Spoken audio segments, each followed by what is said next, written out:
Bonjour à tous.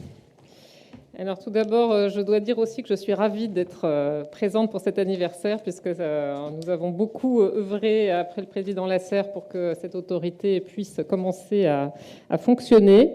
Et je me disais ce matin, en entendant les interventions, que le fait que l'autorité ait mis 10 années à pouvoir se créer effectivement, c'est pas forcément négatif, parce que je pense que quand ce temps de maturation est aussi utile pour que chacun prenne conscience des enjeux, et le temps ne sera sans doute pas perdu. C'est peut-être grâce à ça que l'autorité a pu démarrer aussi rapidement et aussi efficacement.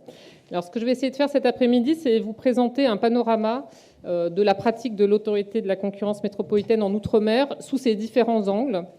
Tout d'abord, les textes applicables, parce que nous appliquons le droit commun français, mais aussi des dispositions spécifiques à l'Outre-mer. Donc c'est intéressant d'en dire quelques mots pour mettre ça en perspective avec le dispositif qui est en vigueur en Nouvelle-Calédonie et en Polynésie.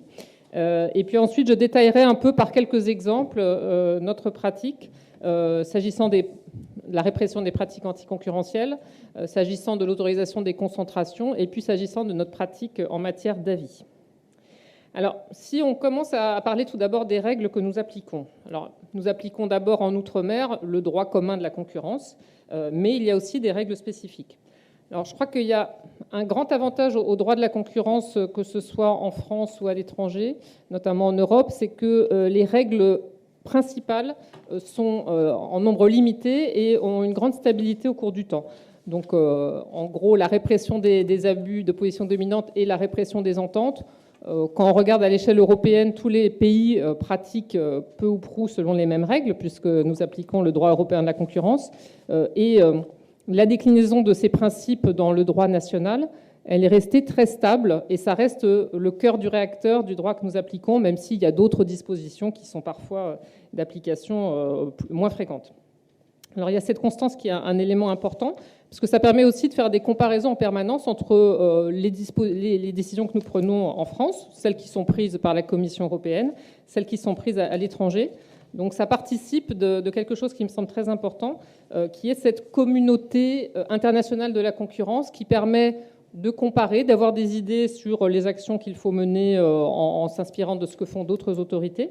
Et ça permet aussi une adaptation aux nouveaux enjeux comme l'économie numérique, puisque finalement, comme la loi est très compacte et très concise, elle n'est pas rentrée dans trop de détails, et finalement ça permet cette adaptation aux nouveaux enjeux. Donc nous appliquons d'abord la répression des ententes et des abus de position dominante. Pour autant, au fil du temps, un certain nombre de dispositions ont été prises pour traiter des spécificités des économies ultramarines. Donc ça, vous les connaissez bien.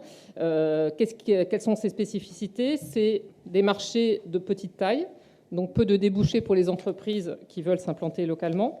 Il y a d'autres problèmes spécifiques qui sont communs aux Outre-mer, c'est le fait que le foncier commercial est assez rare, est assez cher. Donc ça, c'est un frein pour le développement de nouvelles entreprises. Et puis, quelque chose qui est très structurant, qui est le coût de l'acheminement des produits, qui induit un certain nombre de difficultés pour le fonctionnement de l'économie. Après, il y a une autre grande constante qui est le fait que souvent, il y a peu d'acteurs, donc des acteurs qui sont là depuis un certain temps. Et ça, c'est un élément important si on s'intéresse au processus concurrentiel. Alors, quand on regarde ce qui s'est passé dans les 10 dernières années, on voit qu'il y a eu une activité législative marquée pour l'outre-mer. Donc, il y a deux grandes lois qui ont modifié le cadre applicable en métropole. C'est la loi de 2012, la loi Lurel, qui portait sur la régulation économique en outre-mer, et la loi sur l'égalité réelle, ou loi Barrette. Alors, quel était l'esprit de cette loi Lurel de 2012 qui a inséré dans le droit national un certain nombre de dispositifs? Tout d'abord, il y avait l'idée qu'il fallait évoluer d'un système fondé sur un contrôle des prix de détail à une régulation plus dynamique qui portait sur les marchés amont, notamment tout ce qui concernait l'acheminement des produits, le stockage, la distribution. Le pari de cette loi, c'était d'agir sur ce fonctionnement en amont de tout ce qui détermine l'arrivée des produits sur le territoire, afin d'induire plus de dynamisme dans l'économie. Ensuite, l'idée était de prévoir des dispositifs de régulation. Donc on était un peu à la frontière du droit de la concurrence stricto sensu et de la régulation, puisqu'il résulte de cette loi que le gouvernement était autorisé à prendre par décret, après avis de l'autorité de la concurrence, des mesures de régulation des marchés de gros et d'approvisionnement. Alors, le champ de ces dispositions est très large, parce que ça peut concerner l'accès au marché, ça peut concerner la discrimination tarifaire, la loyauté des transactions, la marge des opérateurs et tout ce qui peut constituer des facilités essentielles.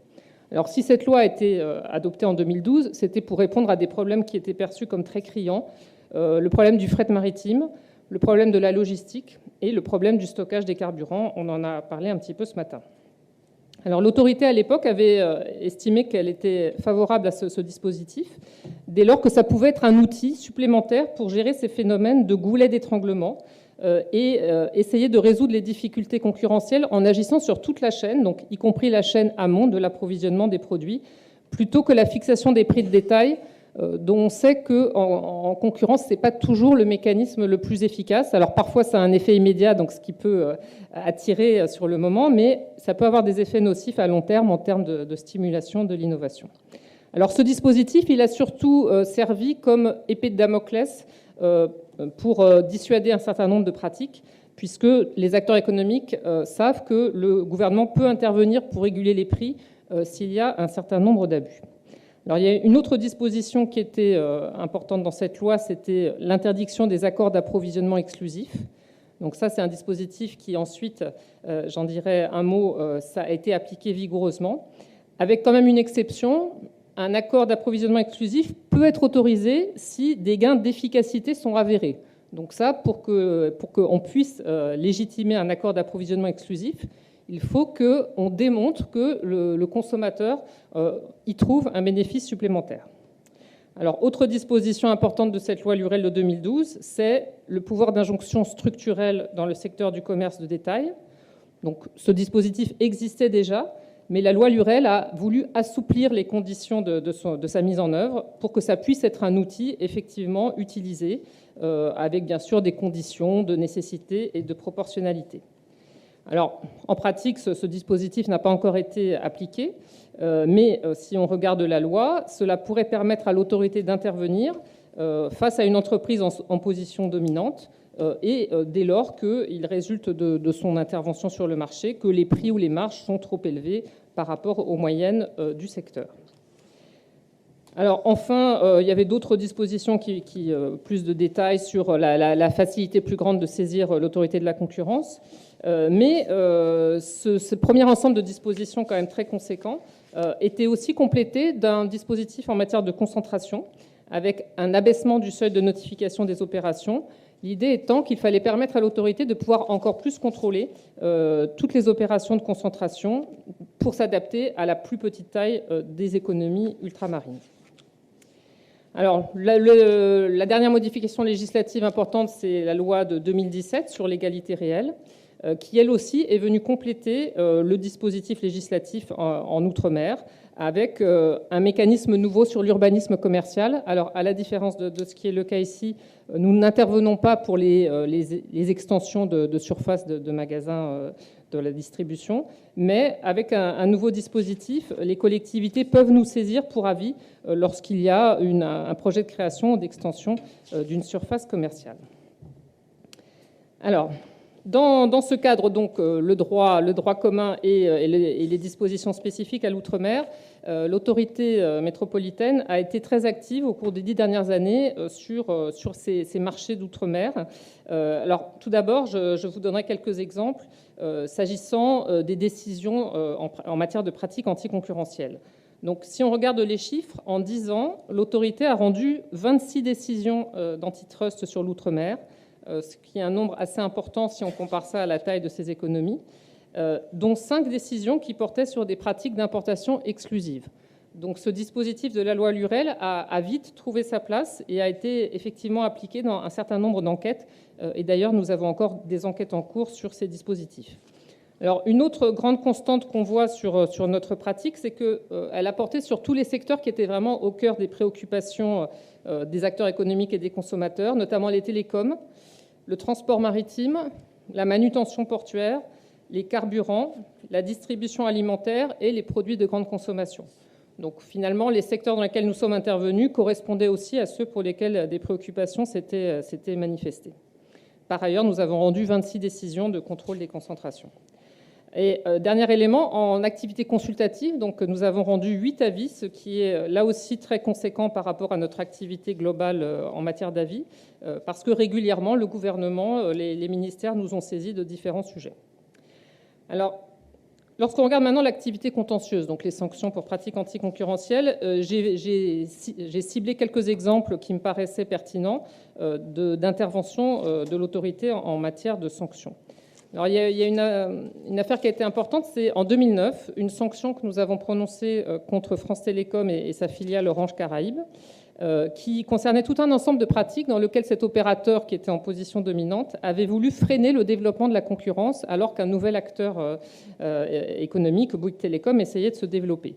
La sanction prononcée a été importante, c'était une sanction de 60 millions d'euros, alors qui ciblait tout un ensemble de pratiques, notamment une différenciation tarifaire, puisque la façon dont la société calculait ses tarifs défavorisait ses abonnés lorsqu'ils appelaient des clients qui étaient chez l'opérateur concurrent. Donc ça crée bien sûr un problème, parce que si on appelait quelqu'un qui était chez tel ou tel opérateur, ça allait coûter beaucoup plus cher au final dans le prix qui était payé par le consommateur. Donc ça, c'était une première décision forte. Et en 2009, l'autorité a dû ouvrir une autre procédure contre un autre opérateur télécom, cette fois c'était SFR à La Réunion, qui lui aussi avait mis en place le même type de différenciation tarifaire avec les opérateurs concurrents. Et en 2012, l'autorité à nouveau est intervenue pour sanctionner, cette fois c'était SFR à La Réunion, avec une sanction de 2 millions d'euros, qui était là aussi une sanction en cours de procédure, qui s'est traduite 2 ans plus tard, lorsque la procédure s'est terminée, par une sanction de 46 millions d'euros sur les pratiques qui avaient été mises en œuvre par SFR sur le marché de la téléphonie mobile. Donc, on voit que dans ces décisions, ce qu'on a ciblé, c'est à la fois la différenciation tarifaire qui visait à interdire l'arrivée de concurrents sur le marché, et aussi tout un ensemble de pratiques très pénalisantes, puisque notamment Orange avait mis en place des mesures d'exclusivité pour faire réparer son téléphone mobile ou pour se faire distribuer dans des magasins de distribution indépendants. Et donc, bien sûr, pour l'opérateur concurrent, ça rendait l'accès au marché extrêmement difficile.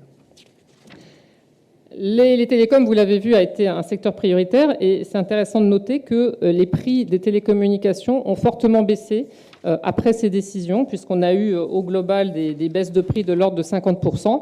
Alors, bon, c'est difficile d'attribuer cette baisse de prix à un élément, mais il est clair que le fait qu'il puisse y avoir une concurrence effective sur le marché des télécommunications a induit des baisses de prix extrêmement significatives. Alors, un autre secteur qui a été fortement au cœur des priorités de l'autorité, c'est la grande distribution. Alors d'abord, dans le grand avis que l'autorité a rendu en 2009, où elle a fait un panorama de toutes les problématiques de l'importation et de la distribution des produits de grande consommation, pour essayer de comprendre qu'est-ce qui expliquait les surpris qu'on constatait en Outre-mer.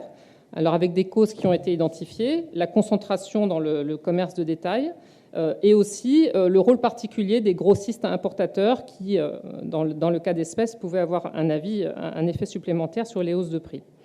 Alors, dans le secteur de la distribution, il y a eu aussi une décision importante d'un abus de position dominante. C'est une décision de 2014 qui portait sur les yaourts. Donc là aussi, les yaourts ont été au cœur de l'actualité. Cette fois, c'était en Martinique, puisque l'opérateur dominant des yaourts avait tenté de jeter le discrédit sur un concurrent qui rencontrait un grand succès chez les consommateurs, qui était un yaourt qui s'appelle Malo, si vous connaissez. Et l'opérateur dominant avait essayé de dire que ces yaourts Malo pouvaient être mauvais pour la santé parce qu'ils étaient moins bons que les produits locaux. Donc là, l'autorité est intervenue avec une sanction de 1,6 million d'euros pour dénigrement, qui est une catégorie d'abus de position dominante. Alors un autre exemple dans le secteur, cette fois alimentaire, c'est une décision toute récente que nous avons prise en 2018 qui portait sur la viande en Martinique. Puisque en Martinique, pour pouvoir bénéficier d'aides européennes, il faut être membre d'une association. Et il se trouve que pour rejoindre cette association, les critères n'étaient pas très clairs, que certains fabricants de viande n'arrivaient pas à accéder à cette association et donc ne pouvaient pas accéder aux aides européennes. Alors cette décision que nous avons prise était assez intéressante puisque nous sommes intervenus très vite par une procédure d'engagement pour que ces critères soient clarifiés, mais aussi pour modifier le système qui était mis en œuvre pour qu'il n'y ait plus de conditionnalité pour l'accès aux aides européennes, et donc finalement pour essayer d'améliorer à cette occasion le fonctionnement du marché. Alors, les importations exclusives, ça a été aussi une priorité de notre intervention. Nous avons sanctionné plusieurs entreprises qui avaient maintenu des accords d'importation exclusive après l'entrée en vigueur de la loi Lurel. Donc, en 2017, une sanction contre la société Materne qui fabrique les compotes et son grossiste importateur et qui avait maintenu des importations d'exclusivité. L'entreprise n'a pas contesté et a bénéficié d'une transaction. Puis, en 2018, donc l'année dernière, dans un secteur très important à La Réunion, aux Antilles et en Guyane, qui sont les pièges à termites, puisque compte tenu de l'habitat, il faut protéger les bâtiments en bois contre les termites. Et là encore, la société Dow AgroScience avait maintenu des contrats d'importation exclusifs après l'entrée en vigueur de la loi Lurel. Enfin, une décision qui concerne Wallis et Futuna, que nous avons pris en octobre 2018, une sanction de 250 000 €, 30 millions de francs pacifiques, contre Général Import et sa maison mère, qui, là encore, avaient maintenu des accords d'importation exclusive pour tous les produits de grande consommation à Wallis et Futuna. Donc là aussi, l'instruction n'a pas été extrêmement facile, parce que Wallis et Futuna, pour nous, c'est pas forcément facile de mener une instruction à distance, mais nous l'avons fait. Et c'était la première décision concernant ce territoire. Donc vous voyez qu'en pratique anticoncurrentielle, on a une pratique assez diversifiée. Alors sur le contrôle des concentrations, nous voyons un certain nombre de dossiers. Les dossiers qui sont souvent les plus délicats sont ceux qui concernent la grande distribution, puisque bien sûr le sujet des hausses de prix dans les produits de grande consommation est très sensible, et il n'y a pas un grand nombre d'acteurs. Donc lorsqu'il y a des fusions ou des rachats de supermarchés, souvent ce sont un peu les mêmes acteurs que l'on trouve en présence. Alors, dans une décision toute récente, nous avons eu à traiter cette difficulté du nombre limité d'acteurs, puisqu'il s'agissait de GBH, qui est également présent en Nouvelle-Calédonie, je crois, qui avait racheté un hypermarché en Martinique, et qui lui conduisait à avoir une part de marché extrêmement importante. Donc normalement, pour ce type d'opération, nous devrions refuser si on était notamment en métropole. Alors, compte tenu du peu d'alternatives qu'il y avait à cette situation, puisque le supermarché racheté était par ailleurs en mauvaise santé financière, nous avons accepté des remèdes un peu innovants, puisqu'il était difficile de trouver une enseigne concurrente qui pourrait reprendre ce supermarché. Et donc, à l'occasion de l'instruction de cette affaire, une nouvelle enseigne a été en quelque sorte ressuscitée, puisque c'est une enseigne qui n'était plus utilisée en métropole ou en outre-mer. Et nous avons mis en place tout un ensemble de mesures pour que cette nouvelle enseigne puisse animer la concurrence. Donc, finalement, le supermarché sera sous cette nouvelle enseigne, ce qui permettra aux consommateurs d'avoir un choix, avec bien sûr des engagements aussi sur la diversité des produits et l'indépendance de cette enseigne par rapport aux autres enseignes du groupe GBH. Il y avait un autre élément important dans cette décision, c'était le lien entre les activités de grossistes importateurs de GBH et ses activités de distribution au détail. Parce que nous avons considéré qu'il pouvait y avoir un problème dans l'équité du grossiste importateur qui est dans son rôle d'importation des produits et dans son rôle de distribution. Donc le groupe GBH a dû prendre des engagements pour assurer que la concurrence puisse être réelle sur tous les échelons de la chaîne de distribution. Alors j'en viens maintenant à notre action en matière d'avis au gouvernement ou aux autres institutions qui nous saisissent. Alors, le rôle de l'autorité en matière d'avis, c'est vraiment le plus ancien pour l'autorité, puisque l'autorité a d'abord été créée comme une commission consultative dans les années 50, et ça reste une faculté d'intervention très utile pour nous, pour intervenir par exemple sur les structures de marché ou proposer des réformes lorsque nous voyons que des réformes sont utiles. Alors, il reste dans nos avis un grand avis de 2009 que j'ai cité qui portait sur les produits de grande consommation. Mais nous avons été là encore saisis régulièrement sur les problématiques de carburant, avec 3 avis rendus en 2009 et en 2010. Donc régulièrement des sujets dans lesquels nous avons analysé tous les facteurs de renchérissement des prix. Donc, comme je l'ai dit tout à l'heure, le coût d'acheminement, la rareté du foncier, mais aussi en ayant une analyse géographique assez fine des goulets d'étranglement, par exemple le sujet des ports et du peu de transport maritime qui peuvent faire baisser les prix, puisque souvent il y a une compagnie qui dessert tel ou tel port. Alors Le sujet reste d'actualité puisque nous sommes actuellement en train de réaliser un nouvel avis pour le gouvernement sur la problématique d'outre-mer. Alors, ce que nous allons essayer de faire dans cet avis, c'est d'abord expertiser ces dispositifs, loi Lurel et loi Barrette, pour voir s'ils ont fonctionné, notamment un dispositif qui avait eu beaucoup de reconnaissance qui s'appelait le bouclier qualité-prix, dans lequel il y avait des accords locaux entre les préfectures et la grande distribution pour faire des paniers qui devaient être inférieurs à un certain prix. Donc, est-ce que ce dispositif a réussi à maîtriser les prix? Nous sommes en train d'expertiser ce point. Et puis, pour essayer de trouver des réponses structurelles au surcoût que j'évoquais. Alors, les sujets qui restent compliqués, je dirais que c'est celui du transport maritime. Donc, il y a des solutions possibles, hein. Par exemple, je pense aux Antilles avec CMA-CGM, qui est l'un des transporteurs qui arrive aux Antilles. Nous avons mis en place des dispositifs d'engagement dans lesquels CMA-CGM doit réserver des capacités sur ses bateaux pour d'autres transporteurs, puisqu'effectivement, c'est difficile de rentabiliser des lignes de transport sur ces petits territoires. Donc, nous essayons de trouver des voies un peu innovantes pour qu'une concurrence puisse exister, quand bien même il est difficile de créer ex nihilo une ligne de transport. Donc ça va être l'un des sujets à l'ordre du jour. Par ailleurs, dans cet avis que nous allons rendre d'ici l'été, nous allons signaler des points où peut-être il y a des pratiques abusives qui pourraient justifier une intervention de notre part, puisque, notamment sur le sujet des ports que j'évoquais à l'instant, nous pensons qu'il faut agir sur plusieurs points pour faire baisser les prix, car nous avons fait une analyse un peu détaillée finalement pour voir qu'est-ce qui explique ces surprix qu'on constate en Outre-mer. Et on constate que beaucoup se passe dans la phase amont, donc l'arrivée des produits sur le territoire. Et nous allons essayer d'avoir des informations plus précises pour pouvoir décliner finalement à chaque stade de la distribution et de la fabrication du produit où naissent les surcoûts et comment est-ce qu'on peut les expliquer. Donc, pour conclure, comme vous le voyez, l'outre-mer prend une grande part dans l'action de notre autorité. Je crois que le contexte de l'année 2018 a bien montré pourquoi c'est tellement important pour nous, puisque dans le contexte de la crise des Gilets jaunes, qui a été une crise très politique et sociale très forte à la fin de l'année dernière, le gouvernement a souhaité nommer un délégué à la concurrence outre-mer. Donc c'est une nouvelle personne qui s'ajoute à l'action de notre autorité et avec laquelle nous intervenons et nous coopérons. Il y a des fortes attentes sur l'avis que j'indiquais, voilà, de donner des pistes de solutions. Donc, nous allons travailler, par exemple, à voir comment améliorer le dispositif du bouclier qualité-prix pour qu'il produise une vraie alternative pour les consommateurs en termes de produits moins chers, notamment les produits alimentaires. Et enfin, pour essayer de favoriser tous les espaces d'innovation, de concurrence et de mobilité, puisque je crois vraiment, comme ça a été dit ce matin, que en appliquant cette politique de concurrence, nous essayons d'obtenir un bénéfice économique pour le consommateur, mais aussi un bénéfice social, c'est-à-dire que le consommateur ait l'impression qu'il a toujours quand même une possibilité de choix et qu'il ne se fait pas juste imposer des produits ou des prix sans avoir de capacité d'agir. Je vous remercie.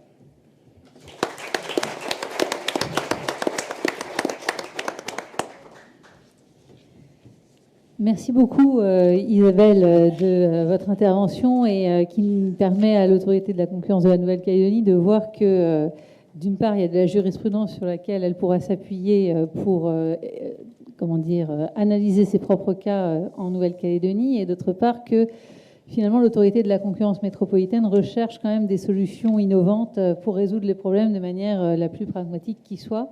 Et je pense qu'effectivement, c'est notamment dans le cadre des procédures d'engagement, par exemple, qu'on peut imaginer une négociation avec les entreprises pour résoudre les problèmes le plus rapidement possible, au bénéfice de tous, en fait. L'intérêt de cette procédure d'engagement étant effectivement d'éviter la sanction, mais de résoudre immédiatement le problème. Donc ça implique, de ce point de vue-là, si je comprends bien, une démarche quand même positive de l'entreprise dès qu'elle comprend que l'autorité de la concurrence a quelque chose à lui reprocher. Je vous propose d'entamer le débat avec Isabelle immédiatement. Donc, ma première question peut-être sera de savoir si, dans le cadre, par exemple, des analyses des accords exclusifs d'importation, il y a eu des arguments mis en avant pour justifier l'accord et pourquoi, éventuellement, l'autorité ne les a pas retenus. Alors, tout à fait. Donc, c'est un argument qui a été invoqué notamment dans l'affaire des termites. puisque la société a tenté de mettre en avant l'exonération qui peut exister à des accords d'importation exclusive lorsqu'il y a un bénéfice pour le consommateur. Donc, notre décision a été contestée devant la Cour d'appel, donc ça donnera lieu à jurisprudence. Nous avions estimé que finalement la société ne démontrait aucun bénéfice spécifique à l'importation exclusive. Donc voilà, l'argument a été avancé. Nous n'avons pas vu de notre côté de quelconque démonstration d'un bénéfice justifiant cet accord d'importation exclusive. Alors, dans la décision que j'ai mentionnée citant Wallis et Futuna, il y a eu un autre débat qui était que l'entreprise importatrice a tenté de nous démontrer qu'en réalité, il n'y avait pas d'exclusivité, que c'était juste une situation de fait et que finalement, elle n'y était pour rien si elle était la seule importatrice à Wallis et Futuna. Donc, là encore, nous avons fait une appréciation des pièces du dossier, notamment des documents qui montraient, selon nous, qu'en réalité, l'entreprise cherchait bien à maintenir une exclusivité, alors même que certains distributeurs auraient souhaité avoir d'autres importateurs. Donc là aussi, nous avons fait une appréciation factuelle et nous verrons ce qu'en pensera la Cour d'appel. Et alors, peut-être un commentaire sur effectivement l'importance de l'innovation et de chercher des solutions. Il y a un autre avis qui me paraît important qu'on a rendu l'année dernière, qui était celui sur les matériaux de construction, notamment à La Réunion et à Mayotte, puisque nous avions été saisis de le fait que les matériaux de construction sont très élevés et que ça a des implications sociales fortes, puisque les personnes qui veulent construire leur maison, ça leur coûte extrêmement cher, alors qu'il y a un problème d'accès à l'équipement immobilier. Et là, l'une des raisons que nous avons trouvées à ces surcoûts, c'est les normes de construction. Donc ça, c'était intéressant de voir qu'à La Réunion et à Mayotte, on applique les mêmes règles de construction que en métropole, alors même que les problématiques climatiques ne sont pas du tout identiques, qu'il peut y avoir un habitat spécifique. Donc l'une des propositions que nous avons faites pour empêcher ces surcoûts, c'est d'avoir une réglementation spécifique, peut-être adaptée au climat qui est différent. Donc ça pose un peu un problème de principe, puisque certains considèrent que la réglementation doit être absolument identique sur tout le territoire et qu'il ne faut pas avoir de déclinaison locale. Nous pensons que ça peut être une voie à explorer.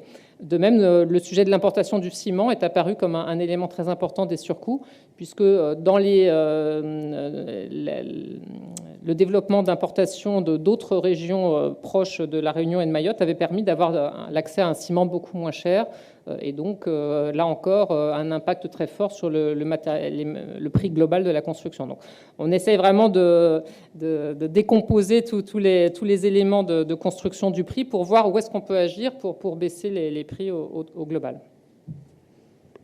Merci beaucoup. Est-ce qu'il y a des questions dans la salle à destination d'Isabelle de Silva et de la jurisprudence dans les dom-tom?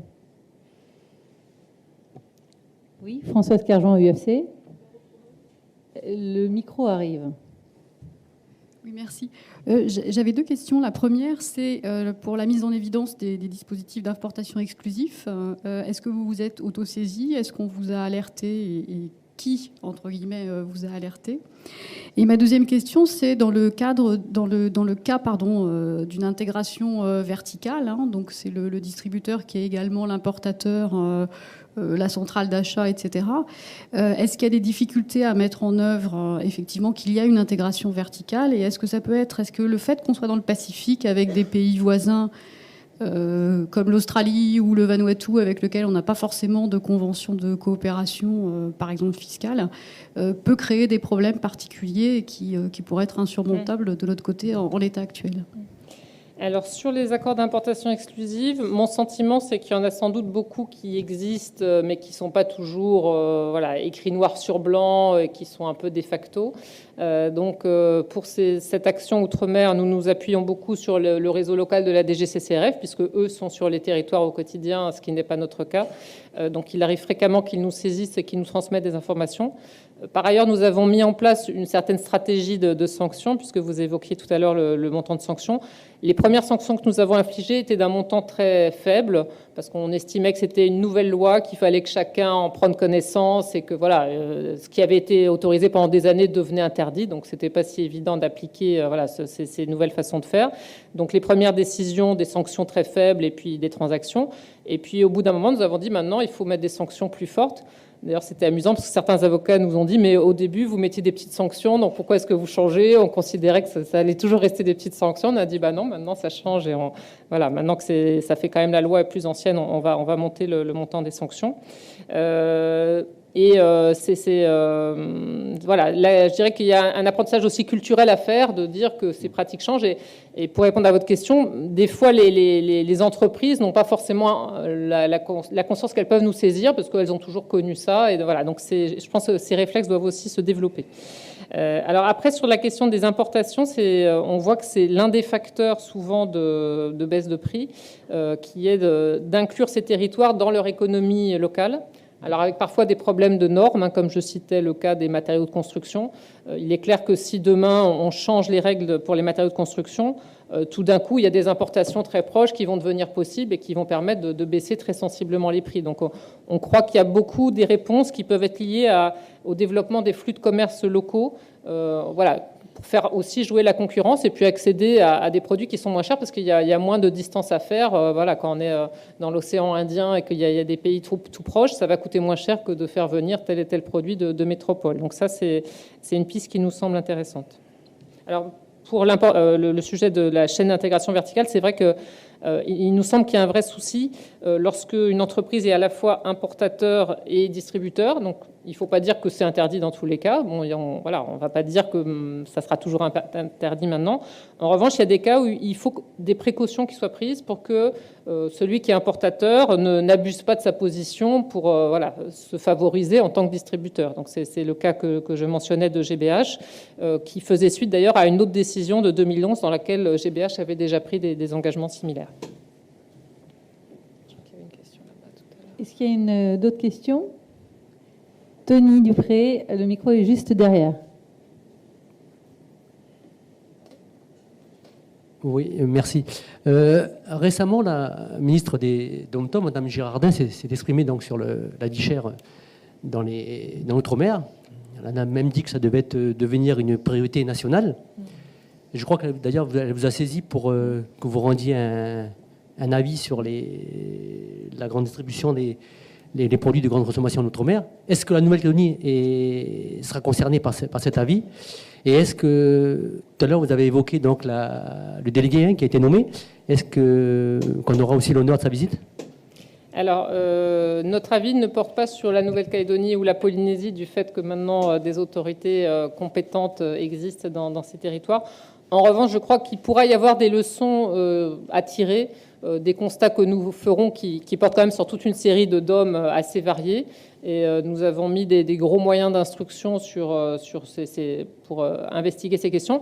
Il faut savoir que ce n'est pas facile, notamment sur le sujet des prix de grande consommation. Ce qu'on a constaté, c'est qu'il y a une insuffisance d'appareils statistiques pour savoir finalement comment se constituent les marges, puisque tout le monde a des idées et lance parfois des constats. Les marges, elles viennent de tel niveau, c'est la distribution, c'est l'importation. Mais quand on essaye d'objectiver les choses et de savoir finalement combien de pourcentage de marge y a-t-il à chaque niveau, on n'a pas forcément les informations détaillées. Donc on va essayer, à la mesure de nos moyens, de creuser ce point pour essayer de donner des éléments objectifs, mais ça reste compliqué, surtout quand on traite plusieurs marchés à la fois. Alors sur le délégué, de même à ma connaissance, je ne crois pas qu'il soit compétent sur la Nouvelle-Calédonie, mais bon, peut-être qu'il pourra venir vous rendre visite quand il rendra ses propres conclusions.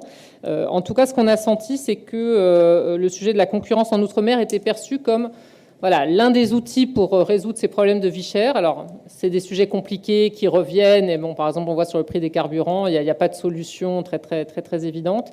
Mais le gouvernement est prêt à regarder vraiment toutes les solutions. Et selon les cas, nous croyons beaucoup à l'utilisation de tous les outils. Quand il y a des pratiques abusives, et nous avons des cas à l'instruction sur certaines pratiques abusives, il faut utiliser cet outil. Quand on trouve des mesures structurelles, comme changer la réglementation, il faut le faire.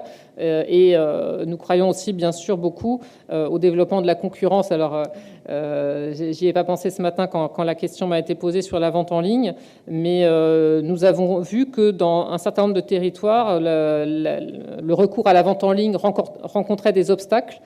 Par exemple, parce qu'il y a des pays dans les Antilles, il y a parfois des problèmes d'adressage ou c'est compliqué de se faire livrer des paquets. Et voilà, il y a toute une série de freins.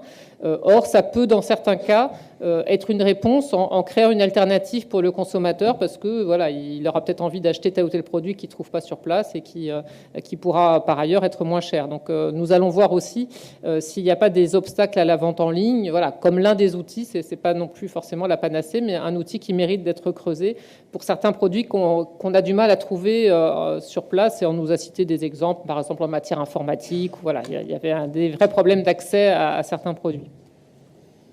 Alors, je rebondis simplement sur la question de la compétence, d'une part sur l'examen et des conditions d'importation en Nouvelle-Calédonie. En fait, l'autorité de la concurrence, vous l'avez dit tout à l'heure, avait fait un constat en 2012. En réalité, la situation n'a pas changé depuis 2012 en Nouvelle-Calédonie, parce qu'il n'y a pas eu d'autorité de la concurrence entre-temps qui est arrivée pour essayer de faire avancer, en tout cas de stimuler davantage la concurrence par les moyens qui lui sont accordés. Donc, en tout cas, nous, c'est sûr qu'on s'inspirera nécessairement de l'avis de l'autorité métropolitaine et puis surtout qu'on aura des échanges avec les équipes, en fait, dans le cadre d'éventuelles instructions entre nos équipes d'instruction ici en Calédonie et puis les équipes métropolitaines pour savoir quels outils ils ont utilisés, éventuellement s'ils ont utilisé des modèles j'en sais rien, économétriques ou informatiques, est-ce qu'ils peuvent nous les mettre à disposition? Et comme la coopération fonctionne assez bien, on aura davantage d'outils du coup pour avancer sur ce sujet. Sur le délégué Outre-mer, il se trouve que comme j'étais à Paris début janvier, j'en ai profité pour aller le rencontrer. Et je lui ai indiqué qu'on avait effectivement des problématiques communes entre la Nouvelle-Calédonie et les autres dom-tom. Donc, on a convenu de rester en relation et effectivement d'échanger sur les solutions que lui-même envisagerait ou que nous-mêmes on pourrait apporter. En tout cas, là aussi, il y a un échange et un contact soutenu avec ce qui est fait au niveau métropolitain pour les territoires ultramarins.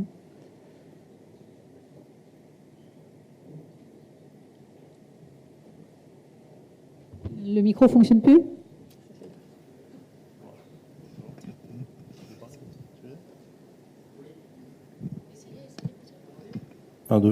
Du coup, on va donner la parole à Frédéric Pratelli, donc syndicat des commerçants, et on la reprendra après. Non, Frédéric, excuse-moi, juste pour compléter, parce que la synergie dans le dom-tom sera importante, elle est importante, elle sera importante, dans la mesure où j'ai vu qu'il prévoyait, par exemple, à la Réunion, concernant donc les protections de marché, pour les contreparties, de mettre en place un compteur emploi, qui, je pense, nous intéresserait fortement sur le territoire, nous aussi. Donc, je pense que c'est important de pouvoir échanger, de voir un peu tous ces avis, quoi. Oui, je pense que c'est une bonne idée aussi de le mettre en relation, du coup, avec la DAE, puisque c'est la DAE qui aura en charge le contrôle de la mise en œuvre des engagements sur les protections de marché et pas l'autorité de la concurrence. Mais vous avez raison, je pense que ce sont des outils qui sont probablement duplicables si jamais ils sont effectivement mis en œuvre. Et parmi les outils, je ne sais pas si nous les retiendrons ou pas dans notre avis, mais Erika Barretz, qui a visité l'autorité de la concurrence récemment, alors elle croit beaucoup à tout ce qui est l'objectivation des prix. Alors, ce qu'elle propose, c'est aussi un mécanisme de suivi des tickets des consommateurs dans les supermarchés pour être plus au clair sur finalement comment est-ce que les prix évoluent. Parce que voilà, parmi les choses que l'on entend sans qu'on puisse forcément le démontrer, il y a l'idée qu'il n'y aurait pas assez de concurrence, par exemple sur les promotions entre les différents supermarchés, parce que les uns et les autres s'entendraient pour faire des promotions tournantes, ou alors des promotions sont annoncées, et puis quand on arrive dans le supermarché, il n'y a plus le produit, et donc voilà, le consommateur ne s'y retrouve pas forcément. Donc il y a beaucoup de thèmes, et puis le point que je citais tout à l'heure, pas forcément tous les éléments statistiques très pointus, donc ce qui peut rendre l'analyse plus difficile. Mais voilà, ce qu'on veut vraiment, c'est à chaque fois trouver, lorsqu'il y a surpris, essayer d'objectiver les raisons du surpris, parce que parfois il y a des vraies raisons au surpris, et voilà, tout surpris n'est pas nécessairement illégitime, mais il y a parfois peut-être certains opérateurs qui récupèrent une marge sans que ce soit à la hauteur de leurs efforts ou de leurs investissements et que ce soit justifié. Du coup, la parole est à Frédéric Pratelli. Merci. Non, c'était pour rebondir effectivement sur la notion de fret et d'acheminement des marchandises. On a connu en Calédonie l'arrêt d'un opérateur maritime qui était Seatrade, qui a arrêté l'année dernière. Donc on se retrouve avec 2 compagnies maritimes uniquement. Donc on imagine que être à 2, c'est plus facile que d'être à 3 dans ce type de métier. Qu'effectivement on entend là, ce que vous disiez sur le fait de pouvoir concéder de la place à un nouvel opérateur en partageant ou en ayant des navires qui sont partagés.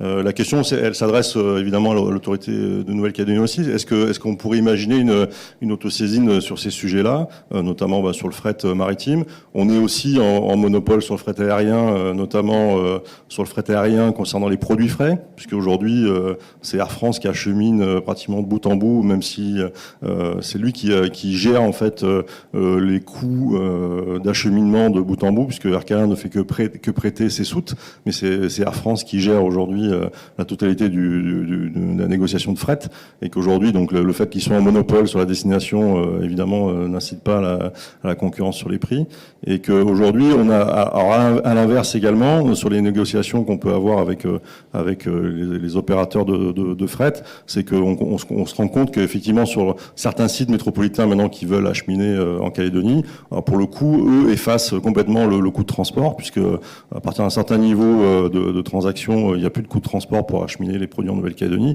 et qu'évidemment les opérateurs calédoniens n'ont pas du tout ces mêmes conditions-là, et donc on se retrouve vis-à-vis de ces opérateurs internationaux, que ce soit qu'ils soient chinois ou américains, une distorsion de concurrence par rapport à ce que nous on peut négocier avec les opérateurs de fret, et donc ça nous pose des problèmes aujourd'hui dans cette compétition internationale. Donc l'idée c'est est-ce qu'on est capable aujourd'hui d'avoir une autosaisine de l'autorité calédonienne pour parler de ce fret.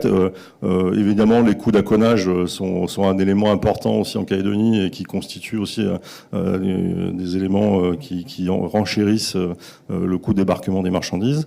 Et un dernier sujet aussi sur le coût d'acheminement, quand on parle des marchandises qui arrivent une fois qu'elles ont été dédouanées en Nouvelle-Calédonie, c'est le transport interne, puisque aujourd'hui, pour acheminer aux îles ou pour acheminer dans le nord de la Nouvelle-Calédonie, on a des surcoûts qui sont très très importants, et pour le coup qui renchérissent le coût de la vie dans ces territoires, quoi. Donc l'idée la question était de comment fait-on pour s'occuper de ces sujets de fret et de transport en Calédonie. Moi, je pense que j'invite le syndicat des commerçants à saisir officiellement l'autorité de la concurrence sur le sujet. Non, on pourrait s'autosaisir, mais je veux dire, ce serait intéressant, et je trouve que c'est toujours mieux que les entreprises qui sont directement impactées, que ce soit via leur fédération professionnelle ou directement, s'impliquent dans la procédure devant l'autorité, parce qu'en fait, on a besoin d'avoir des éléments d'information, et c'est vous qui les avez en réalité, parce que vous savez comment fonctionne le marché. Donc vous pouvez sans aucune difficulté préparer une saisine pour avis de l'autorité, et elle la traitera, alors évidemment avec les moyens qu'elle a, et selon les priorités obligatoires, contentieuses, pas contentieuses, etc. Mais enfin, en tout cas, elle la traitera. Et on s'inspirera effectivement, par ailleurs, des outils techniques qu'aurait pu mettre en œuvre l'autorité métropolitaine pour évaluer ce genre de problématiques. Donc, pas de difficulté de ce point de vue-là pour que la Nouvelle-Calédonie traite ce sujet. Pour réagir, je pense effectivement que le sujet du transport, il est vraiment structurant et souvent compliqué. Parfois, avec le même nombre d'opérateurs, on peut avoir une concurrence plus ou moins effective. Alors, je pense à un exemple qui a donné lieu à beaucoup de contentieux divers et variés, qui était la desserte de la Corse, pour les passagers et aussi pour les entreprises, parce que pendant longtemps il y a eu la SNCM, et puis il y a eu un concurrent italien qui arrivait avec beaucoup de difficultés. Et non seulement l'arrivée du concurrent italien Corsica Ferries a animé la concurrence, mais ça n'a pas suffi. Il a fallu qu'il y ait un certain nombre de décisions qui soient prises pour que concrètement, ils puissent animer la concurrence en ayant accès au port dans des conditions équitables. Donc, parfois, au-delà du nombre d'opérateurs, pour que la concurrence se vive, il faut peut-être intervenir de plus près pour voir quels sont les freins. Et en tout cas, dans ce cas-là, on a vu qu'il y avait des baisses de prix très significatives qui en ont découlé. Et un autre exemple que nous avons constaté, c'est parfois, alors il y a les frais d'accollage, parfois il y a des blocages qui sont à côté du port, les locaux disponibles ou pas pour développer une activité de grossiste ou autre. Et donc on a des instructions en cours qui portent sur des comportements qui pourraient être des sortes de freins à l'accès aux installations portuaires. Donc c'est des choses qui ne sont pas forcément évidentes et il faut un peu instruire de près pour trouver des solutions. Et après, c'est là où je pense qu'il faut vraiment une instruction détaillée au cas par cas, parce que chaque cas est spécifique. Je pense au cas de CMA-CGM que je décrivais tout à l'heure, où là, tout découle beaucoup aussi de l'organisation du transport de la banane qui part des Antilles pour rejoindre la métropole dans des navires spécifiques réfrigérés. Et donc tout le sujet, c'est comment remplir ces bateaux avec quelque chose quand ils repartent dans les Antilles. Donc c'est souvent, je trouve, effectivement des sujets importants, mais qui nécessitent d'avoir du temps pour creuser et trouver les bonnes solutions adaptées. Est-ce qu'il y a encore une question là-bas de...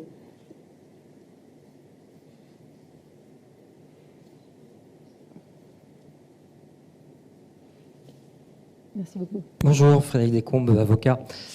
Déjà, je profite de prendre le micro pour souhaiter un bon anniversaire à l'autorité de la concurrence de Nouvelle-Calédonie, avec qui nous avons eu pas mal d'échanges sur pas mal de dossiers. J'avais juste, pour pouvoir rebondir, vous avez bien fait, effectivement, Madame la Présidente, d'évoquer cette décision sur Wallis qui est importante, et j'invite effectivement les opérateurs de Nouvelle-Calédonie, les opérateurs économiques, à prendre connaissance de cette décision qui est importante. Pour répondre d'ailleurs à la question qui vous a été posée tout à l'heure, effectivement, je ne suis pas sûr qu'il ait été répondu, mais ça n'est pas une autosaisine, c'est effectivement une saisine d'un opérateur économique à Wallis. Effectivement, cette décision fait l'objet d'une procédure devant la Cour d'appel. Et je rebondissais là-dessus pour peut-être vous poser une question et que nous puissions débattre et informer l'auditoire sur la question de savoir... Alors ça s'adresse aussi bien à l'autorité nationale qu'à l'autorité locale.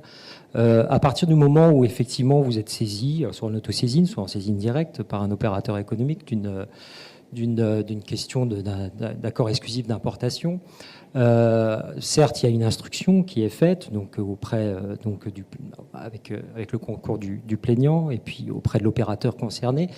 Mais la question qui se pose, c'est quelle est effectivement votre capacité, à la fois juridique et également en termes humains, de pouvoir intervenir auprès d'opérateurs, de fournisseurs étrangers qui fournissent et donc qui, quelque part, se rendent complices effectivement de la violation de l'interdiction d'exclusivité.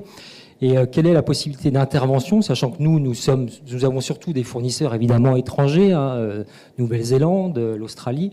Donc quelle est votre possibilité d'intervention, capacité juridique? Et deuxièmement, est-ce qu'il y a une possibilité également de sanction de ces fournisseurs étrangers qui participent effectivement à la violation de l'interdiction, et notamment au travers, je ne sais pas, peut-être de filiales ou d'établissements qu'il y aurait sur le territoire national, et en particulier en Nouvelle-Calédonie. Voilà. Donc c'est l'opérateur local, certes, est sanctionné, c'est bien normal, mais quid de l'opérateur étranger? C'est une question tout à fait intéressante. Alors, pour le moment, à chaque instruction, finalement, on a souvent le choix de dire est-ce que je poursuis seulement un petit noyau dur d'entreprise ou est-ce que je vise plus large, de même parfois quand il y a des cartels. Voilà, on saisit 5 ou 6 entreprises, sachant qu'il y en a peut-être d'autres, mais où les preuves seront plus difficiles à obtenir. Donc ça, il y a vraiment un choix d'instruction pure qui est il n'y a jamais d'obligation de poursuivre toutes les entreprises potentiellement coupables. Après, il y a des choix de proportionnalité des moyens. Donc, pour les accords d'importation exclusive, le choix a été fait jusqu'à présent d'essayer de saisir l'opérateur principalement actif, donc plutôt l'importateur. Il y a un vrai débat sur est-ce que la responsabilité de celui qui donne ses produits à cet importateur peut ou non être saisie. Voilà, c'est un peu une appréciation d'espèce à faire. Et dans le cas de Wallis, comme d'ailleurs dans d'autres instructions que nous avons eu des actes d'instruction à faire à l'étranger. Voilà, et donc nous avons dû obtenir des informations venant d'autres ressorts géographiques.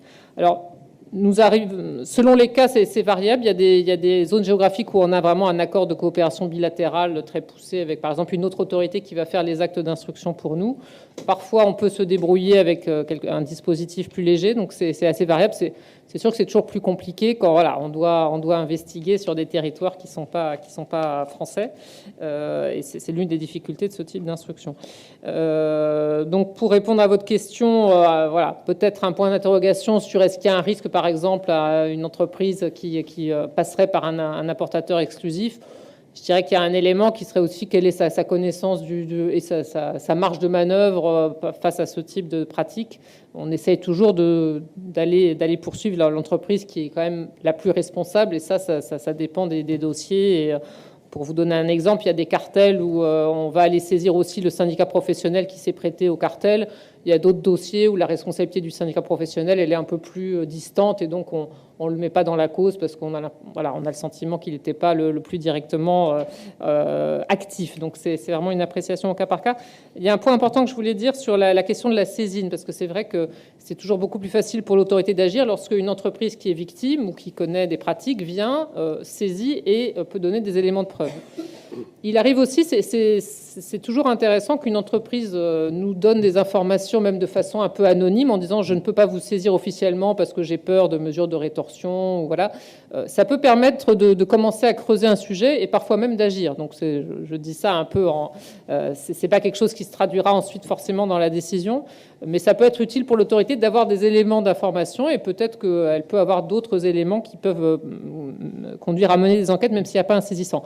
En revanche, c'est toujours beaucoup plus facile de démontrer des pratiques lorsqu'on a un saisissant qui va apporter des éléments de preuve, et ça bien sûr, c'est la situation la plus favorable.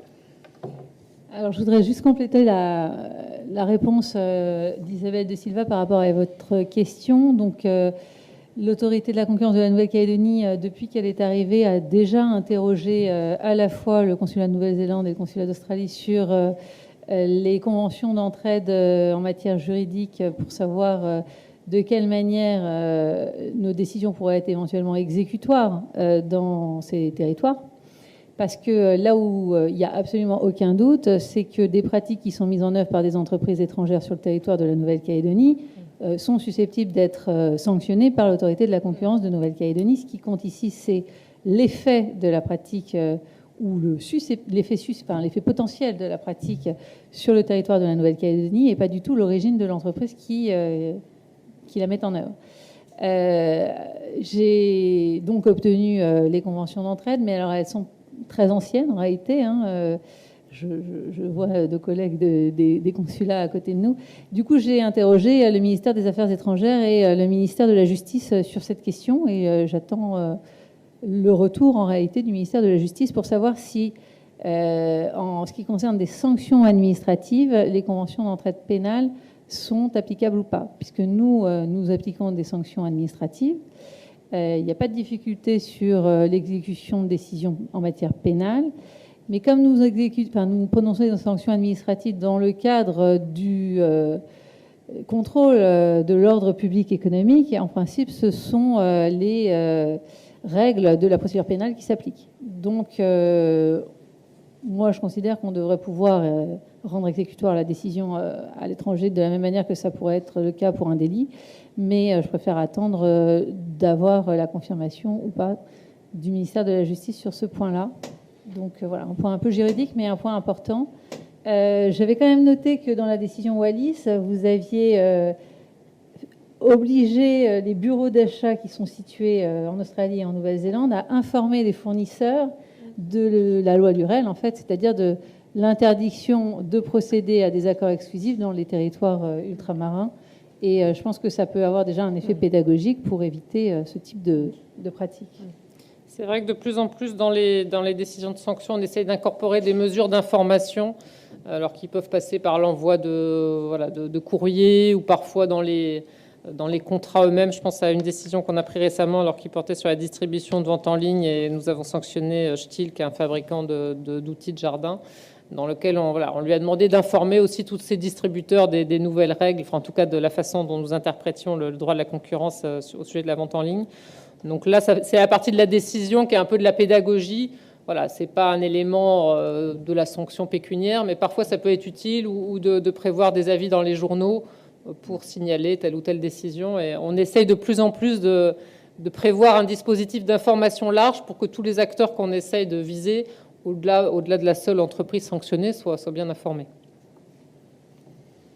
Alors, je suis sûre qu'il y a des tas d'autres questions, mais ce que je vous propose, c'est de donner la parole tout de suite à Jacques Méraud pour qu'il nous présente son expérience à lui, et puis de revenir tout de suite après dans le débat, avec la possibilité pour, évidemment, la présidente de Silva de répondre aussi à ces questions. Et puis après, il y aura une petite pause, et ensuite, on passera à la quatrième volet de ce colloque, qui consiste à expliquer le rôle de l'avocat dans la procédure devant l'autorité de la concurrence et auprès des entreprises. Donc Jacques, nous te donnons la parole. Et peut-être une dernière question, sinon,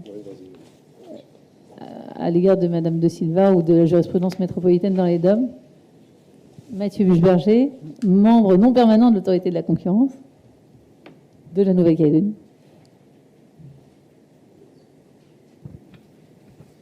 Merci beaucoup.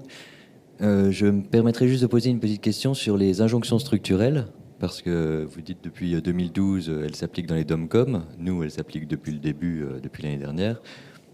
Je voulais avoir votre avis sur quel bilan d'étape de cette mesure qui est particulièrement forte, mais qui finalement déçoit un peu les espérances, j'ai l'impression, et je voulais savoir quel bilan vous faisiez justement. Alors c'est un vrai sujet parce que c'est l'une des mesures les plus puissantes quand on regarde l'effet juridique et l'effet économique. Il faut constater que jusqu'à présent, on n'a pas trouvé de cas permettant de l'appliquer.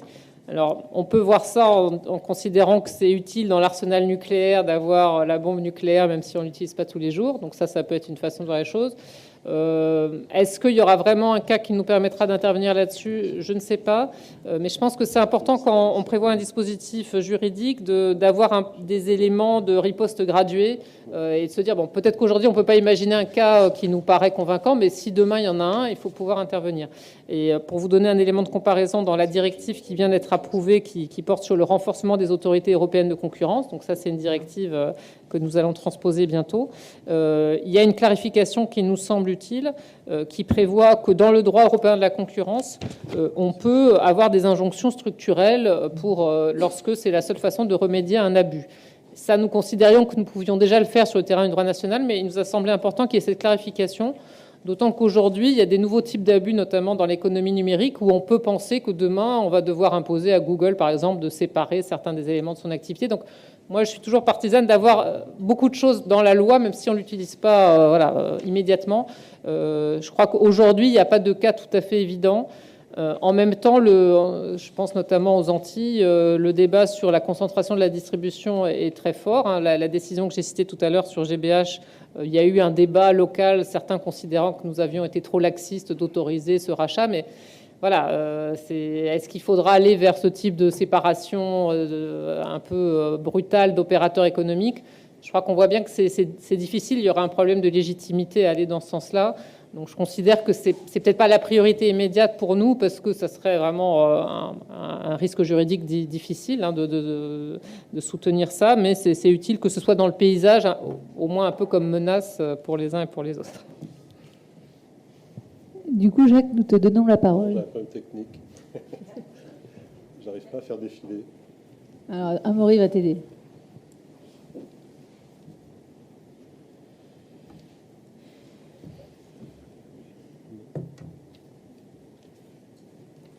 Profitons-en. Est-ce qu'il y a d'autres questions?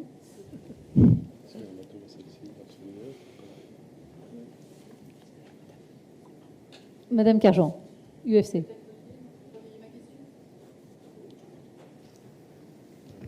Est-ce que vous auriez un commentaire sur le droit de la concurrence et l'économie de partage? Alors, c'est vrai que moi, je relierais un peu ça à la thématique que j'abordais ce matin, qui sont les nouvelles formes économiques, un peu la disruption. Alors, on a beaucoup parlé de Uber par rapport aux taxis, Airbnb par rapport aux hôtels. Et c'est vrai que parfois, il y a des nouveaux modes de partage ou de troc, ou Blablacar par exemple, qui sont à côté de l'économie classique et des opérateurs commerciaux notamment. Donc, la position traditionnelle de l'autorité, c'est de dire qu'il faut donner leur chance aux nouvelles formes économiques et que, voilà, pas les interdire par principe, parce que parfois c'est un peu le réflexe, on l'a vu avec l'arrivée d'Uber et les taxis qui ont voulu vraiment l'interdire totalement, alors même que, moi, ce que je trouve intéressant souvent, c'est que ces innovations, elles sont tirées par le consommateur qui trouve son bénéfice, son avantage, et Blablacar, c'est une nouvelle façon de circuler, voilà, qui est pas on n'a pas non plus le même confort que quand on prend un transport classique. Donc, c'est vrai que nous entendons et nous échangeons beaucoup avec les acteurs qui nous disent parfois qu'ils estiment qu'il y a une concurrence déloyale. Donc, par exemple, les hôteliers vis-à-vis d'Airbnb qui nous disent nous, on a des normes d'immeubles recevant du public, des taxes, et Airbnb n'a rien de tout ça. Donc, il faut y être attentif. Il ne faut pas permettre qu'il y ait une forme de comportement de passagers clandestins avec des personnes qui font du Airbnb, alors qu'en fait, c'est des logeurs professionnels et que là, ils sont vraiment en concurrence déloyale avec les hôteliers. Donc, pour parler de l'économie de partage, on n'a pas encore de décision sur ce sujet-là. C'est plus souvent un sujet sur lequel on échange avec le gouvernement sur comment adapter les règles. Mais de façon générale, on pense qu'il ne faut pas avoir immédiatement le réflexe d'interdire ou de venir vouloir réglementer nécessairement. Et parfois, c'est pas mal de laisser un petit peu de temps à des nouvelles formes économiques pour se développer avant d'intervenir, pour pas aller trop réglementer ou prendre des mesures qui s'avèrent inappropriées, ce qui avait été le cas avec les VTC, puisqu'il a fallu finalement changer 4 fois la législation pour trouver les bonnes règles. Je ne sais pas si on a bien trouvé le bon équilibre. Merci beaucoup. Donc, la parole est à Jacques Méraud, président de l'autorité polynésienne. Merci Aurélie. Donc, je vais vous présenter ce qu'on a appelé la pratique très récente en fait de l'autorité de la polynésienne de la concurrence. Peut-être avant de vous parler de l'activité, vous donner quelques éléments du cadre juridique et puis ensuite aborder peut-être un peu de recul, très léger recul d'ailleurs de quelques 2 années et demie, pour vous dire que certes notre activité ou l'action d'une autorité est sûrement nécessaire, voire indispensable, mais en tout cas elle n'est pas suffisante si à côté il n'y a pas une politique de concurrence qui là appartient pour le coup aux autorités publiques.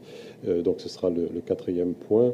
Et puis 5, c'est une petite conclusion sur notre mission entre guillemets d'advocacy que donnent nos jeunes autorités, là où le droit de la concurrence vient de s'installer. Il est vraiment très important de diffuser ce droit de la concurrence, de l'expliquer de manière à ce que petit à petit ça infuse dans la société. Alors, je suis allé trop vite. Donc le cadre juridique, en fait, on a 3 missions qui sont tout à fait classiques. Le contrôle des opérations de concentration. Vous voyez qu'il y a une différence avec la Nouvelle-Calédonie, c'est que nous avons, nous, un double seuil, donc 2 milliards pour une opération et 500 millions pour au moins 2 entreprises. Et puis, il y a même des seuils différents lorsqu'on est dans le commerce de détail à dominante alimentaire. Deuxième grande mission, la recherche, le constat et la sanction des pratiques anticoncurrentielles, donc prohibition des actions concertées, des ententes, et puis le deuxième pilier qui est l'abus de position dominante. Une mission consultative, pour nous, elle est très large, je dirais à titre facultatif, puisqu'elle porte sur toute question de concurrence, on ne peut pas faire plus large, mais on précise après que dans le cas de la régulation d'un secteur, le président de la Polynésie peut nous saisir. De la même manière, quand il veut vérifier le respect d'obligations découlant d'une convention de service public, il peut aussi nous saisir. À titre obligatoire, eh bien, c'est quand un texte, loi de pays ou délibération, ce qui fait une différence aussi avec la Nouvelle-Calédonie, nous, ce sont ces 2 niveaux de normes qui obligent à la saisine et non pas les arrêter comme c'était le cas. Alors maintenant, ça change en Nouvelle-Calédonie, mais jusqu'à maintenant, il y a eu beaucoup de saisines parce qu'on était à un niveau de normes plus bas. Et donc, quand ces textes apportent d'abord un régime nouveau avec des restrictions ou des droits exclusifs ou des pratiques uniformes. Et puis, bien sûr, il peut y avoir aussi mission consultative à l'initiative de l'autorité. une mission originale, mais en fait elle n'est pas originale par rapport à la Nouvelle-Calédonie, puisque nous avons strictement la même règle, à la différence près que vous c'est 350 mètres carrés et nous c'est 300 mètres carrés, le seuil de notification. Mais c'est différent d'autres droits de la concurrence, et en particulier le droit national, et ne relève pas de la compétence de l'autorité, ce qu'on appelle le petit droit de la concurrence, donc la transparence et la loyauté des relations commerciales, qui pour nous est le livre 4, mais le livre 4 du droit du Code de la concurrence, c'est la Direction générale des affaires économiques qui s'en charge. Ce qui a changé en 2018, donc on a très peu de recul, mais néanmoins la loi a changé dans son périmètre, et la loi de 2018 a supprimé la prohibition des droits exclusifs, c'est-à-dire qu'on peut aujourd'hui importer avec des droits exclusifs en Polynésie.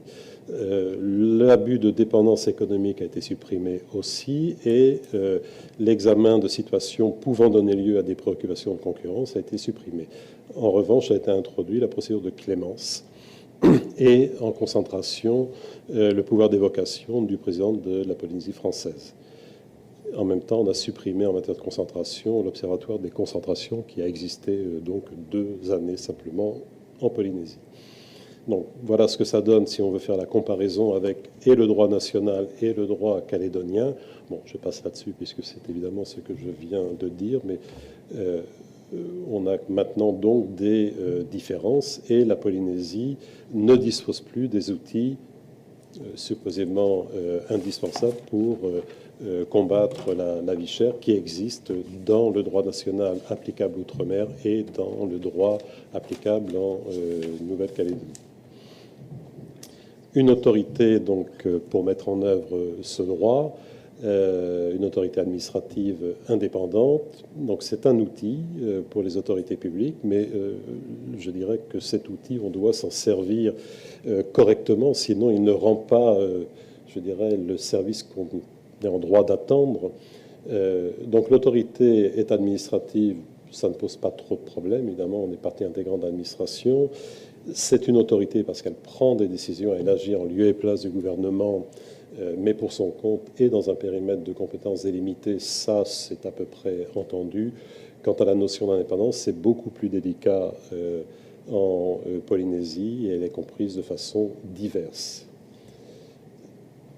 La structure ou l'organisation de l'autorité est assez semblable à ce qu'on peut retrouver ailleurs, à savoir un service d'instruction qui est dirigé donc par un rapporteur général, et de l'autre côté un collège avec un service du président qui assiste les membres du collège. On est, après la réforme de 2018, néanmoins avec un droit de la concurrence qui est incomplet. Juste 2 points. Le premier, c'est de dire que les dispositions qui expliquent comment se déroulent les contrôles n'est toujours pas décrit dans un livre 5 du droit de la concurrence qui est vide. Et il y a un manque aussi en matière de dispositions procédurales, puisque certaines dispositions sont applicables selon le droit tel qu'il est écrit, aussi bien pour les concentrations que pour les pratiques anticoncurrentielles, ce qui pose évidemment des difficultés. Donc on ne sait pas exactement comment doivent se dérouler les contrôles, mais on sait qu'on peut sanctionner s'il y a opposition en fonction, ce qui est un petit peu étonnant. En revanche, nous disposons de droits d'investigation plus contraignants, puisque nous pouvons organiser les opérations de visite et de saisie, puisque là c'est une compétence de l'État, et l'État a pris les textes. Alors ça a pris un peu de temps là aussi, mais depuis juillet 2018, nous avons une loi qui a ratifié une ordonnance qui avait été prise antérieurement. Alors l'activité, donc dans ce cadre que je viens de décrire, l'activité de l'autorité a commencé avec sa première décision en juillet 2016, c'est-à-dire qu'entre juillet 2015, où je suis arrivé avec ma petite sacoche et rien d'autre, il s'est passé quand même 1 an avant que nous puissions nommer les membres, nommer la rapporteure générale, recruter le personnel. Et la première décision donc, est intervenue en juillet 2016. Donc ça fait donc 2 ans et demi que nous sommes en activité. D'un point de vue quantitatif, vous avez les chiffres. Alors évidemment, ça fait beaucoup moins qu'en Nouvelle-Calédonie. La raison, on a déjà évoqué, c'est que nous n'avons pas les mêmes seuils, ni en concentration, ni en avis. Donc évidemment, ça ne fait pas le même nombre de décisions. Du point de vue qualitatif, vous avez ici une énumération des secteurs économiques que nous avons touchés à travers nos différentes décisions et avis, et des recommandations qui sont en partie suivies, mais on y reviendra un petit peu plus tard.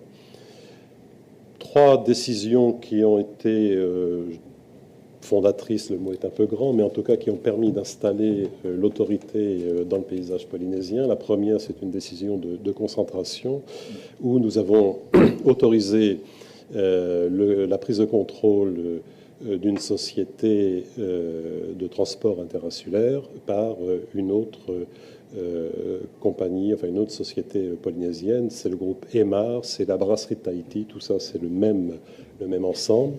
Et finalement, nous avons indiqué que cette prise de contrôle posait un certain nombre de problèmes et un certain nombre d'effets à la fois horizontaux, verticaux et congloméraux, à telle enseigne que sur l'archipel de la société, nous serions passés d'une situation de concurrence à une situation de monopole. Et donc nous avons fait la démonstration que cette situation de monopole était justifiée par l'entreprise, par les avantages en termes d'aménagement du territoire que ça allait apporter et une éventuelle rétrocession vers le consommateur. Et notre analyse était relativement différente. C'est pourquoi nous avons autorisé effectivement l'opération, mais sous réserve qu'il y ait la revente d'une partie des actifs qui étaient achetés. La société n'a pas accepté et donc a abandonné l'opération purement et simplement. Alors, cette décision a quand même placé l'autorité dans le paysage polynésien parce que il était rare qu'en Polynésie on dise non, entre guillemets, en tout cas oui mais à une société comme la brasserie, et ça a permis de voir qu'une autorité, c'est bien elle qui prend la décision, ce n'est plus le gouvernement, et que évidemment la décision qui est prise est une décision qui est argumentée, qui est fondée et qui est contestable le cas échéant devant le juge. Donc ça c'est la première décision en matière de concentration. La deuxième, c'est une autre opération de concentration où là, nous avons pris une autorisation sous réserve de mise en œuvre d'engagement qui avait été proposé par un groupe hôtelier qui rachetait un groupe d'agences de voyage, Tahiti Nui Travel. Donc on voit bien le problème que ça pose en termes d'effets verticaux entre un groupe et une agence de voyage. Les engagements qui ont été pris ont permis à l'autorité de donner donc une autorisation et nous les faisons suivre aujourd'hui ces engagements par l'intermédiaire d'un mandataire qui rend un rapport annuellement et pendant 10 ans. La troisième décision, c'est celle qui, pour le coup, intervient là en pratique anticoncurrentielle. C'est une décision dans le domaine de la téléphonie mobile, je l'ai évoqué ce matin. La société Pacific Mobile Telecom qui exploite la marque Vodafone en téléphonie mobile a saisi l'autorité de pratiques supposément anticoncurrentielles qui auraient été mises en œuvre par la société Vini, qui est la filiale de l'OPT de Polynésie. Nous avons alors nous étions saisis au fond et en mesure conservatoire. Et dans le cadre des mesures conservatoires, il y avait 2 griefs qui étaient en cause. Et au moment où nous apprêtions donc à traiter, selon cette procédure, le dossier, la société a souhaité faire des engagements et nous avons basculé à ce moment-là dans une procédure d'engagement. Ces engagements qui portaient essentiellement sur de la différenciation tarifaire et sur des pratiques de fidélisation. Les engagements qui ont été pris nous ont permis de considérer que le fonctionnement concurrentiel dans ce domaine-là allait être rétabli. Et de fait, depuis le mois de juillet 2018 et pendant tout le deuxième semestre, nous avons eu un marché qui s'est effectivement animé avec des offres faites par la société Vinic, qui a modifié donc toutes ces offres. Et de l'autre côté, Vodafone, PMT, qui a contre-attaqué, si je puis dire, en proposant elle-même des offres concurrentes. Globalement, les prix ont ou stagné, mais avec beaucoup plus de prestations, ou bien ont légèrement baissé dans certains cas. Donc il y a là un avantage pour le consommateur. Et cette décision elle a eu un franc succès auprès des consommateurs en Polynésie, parce qu'elle a permis, en outre, de montrer que l'autorité, finalement, la question qui était posée de savoir qu'a fait l'autorité, qu'est-ce qui se passe depuis qu'elle existe, on voit qu'il faut un petit peu de temps. Et il faut un peu de temps, il faut quelques décisions de ce type-là, de manière à ce que le consommateur puisse toucher du doigt quel est le résultat, quelle est la conséquence de l'action d'une autorité. Donc ça a été une décision qui a eu aussi un intérêt de ce point de vue-là. Alors, ça c'est notre action. Alors, dit de manière assez rapidement, mais on est assez convaincu que ça ne suffit pas si ça n'est pas relayé par une action, plus qu'une action, une politique de concurrence volontariste du gouvernement. Alors, je vous ai cité, je ne vais pas revenir là-dessus, mais à la fois des extraits du droit de la concurrence et à la fois des extraits de débats à l'Assemblée de la Polynésie française, où on voit que, évidemment, on est conscient qu'il y a un surcroît ou une importante réglementation et qu'il faudrait s'en libérer, jusqu'à très récemment, donc le président du pays qui, dans le débat d'orientation budgétaire, a indiqué que la libéralisation de l'économie était bien un objectif de la mandature du pouvoir qui est en place aujourd'hui. Mais au-delà de ce discours, on a un interventionnisme qui reste très prégnant. Alors d'abord dans les textes, puisque vous avez, si le principe de la liberté des prix est réaffirmé, on a un certain nombre de dispositions qui viennent réduire petit à petit, ou en tout cas dans certains cas, dans certaines situations, ce principe. Alors je ne vais pas développer là-dessus, mais enfin vous avez là les quelques citations. Il y a aussi un interventionnisme important, puisque la collectivité est un actionnaire d'organismes œuvrant dans le secteur concurrentiel, donc l'OPT, Air Tahiti Nui, la compagnie aérienne internationale, une banque, la Socredo, puis on pourrait énumérer un certain nombre de SEM ou d'établissements publics dans lesquels la collectivité est présente. Elle est chargée de la réglementation dans tous les domaines de sa compétence, ça c'est effectivement normal. Compétence statutaire qui est très large, puisque échappe à la compétence polynésienne uniquement les missions régaliennes. Elle intervient aussi dans l'économie par la réglementation relative aux aides publiques, puisqu'on n'est pas soumis au régime des aides d'État. Donc c'est à la fois des subventions, c'est de la défiscalisation. Alors on peut bénéficier comme ici de la nationale et de la locale. On attribue aussi, la Polynésie attribue aussi des licences, donc elle intervient et elle peut orienter l'économie et l'organisation de la Polynésie, enfin de l'économie polynésienne.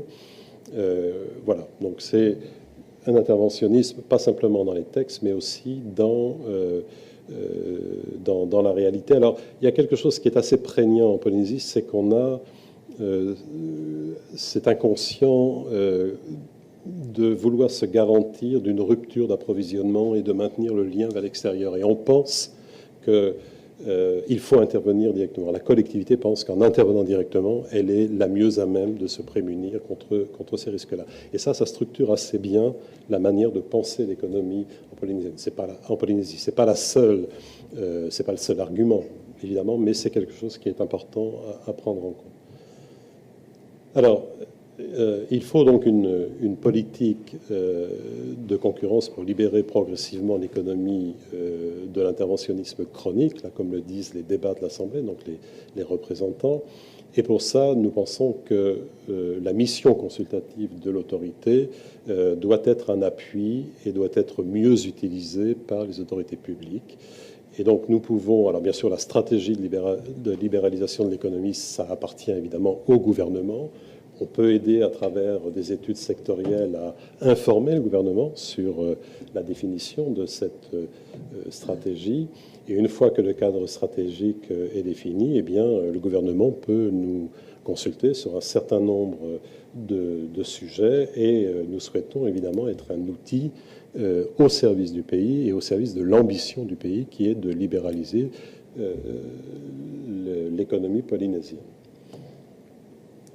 Alors, nous, quand nous sommes consultés et quand une autorité de concurrence est consultée en général, évidemment, quand on est en avis, on n'est pas en contentieux, on ne cherche pas à qualifier les pratiques, on ne cherche pas à définir des marchés.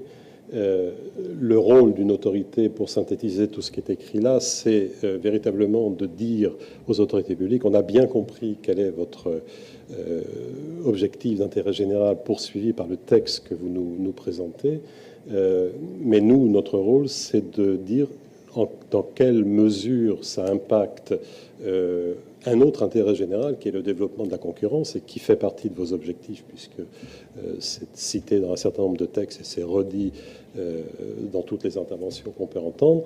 Et donc, c'est de voir comment on peut conjuguer, comment on peut concilier à la fois la poursuite de l'intérêt général qui est dans un texte donné avec cet objectif de développement de la concurrence. Et notre rôle, c'est de trouver les meilleures solutions. Si elles n'apparaissent pas dans le texte, eh bien à nous de les suggérer, à nous de convaincre le gouvernement qu'on peut à la fois satisfaire les deux ambitions, les deux manifestations d'intérêt général, mais en prenant des dispositions qui soient le moins impactantes pour le développement de la concurrence et le fonctionnement concurrentiel de l'économie polynésienne.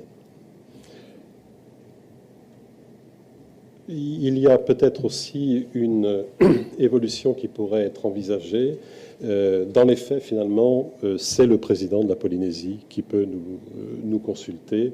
Et de fait, dans le droit, c'est lui qui peut nous consulter, même si, effectivement, le président de l'Assemblée de Polynésie peut le faire dans certaines circonstances.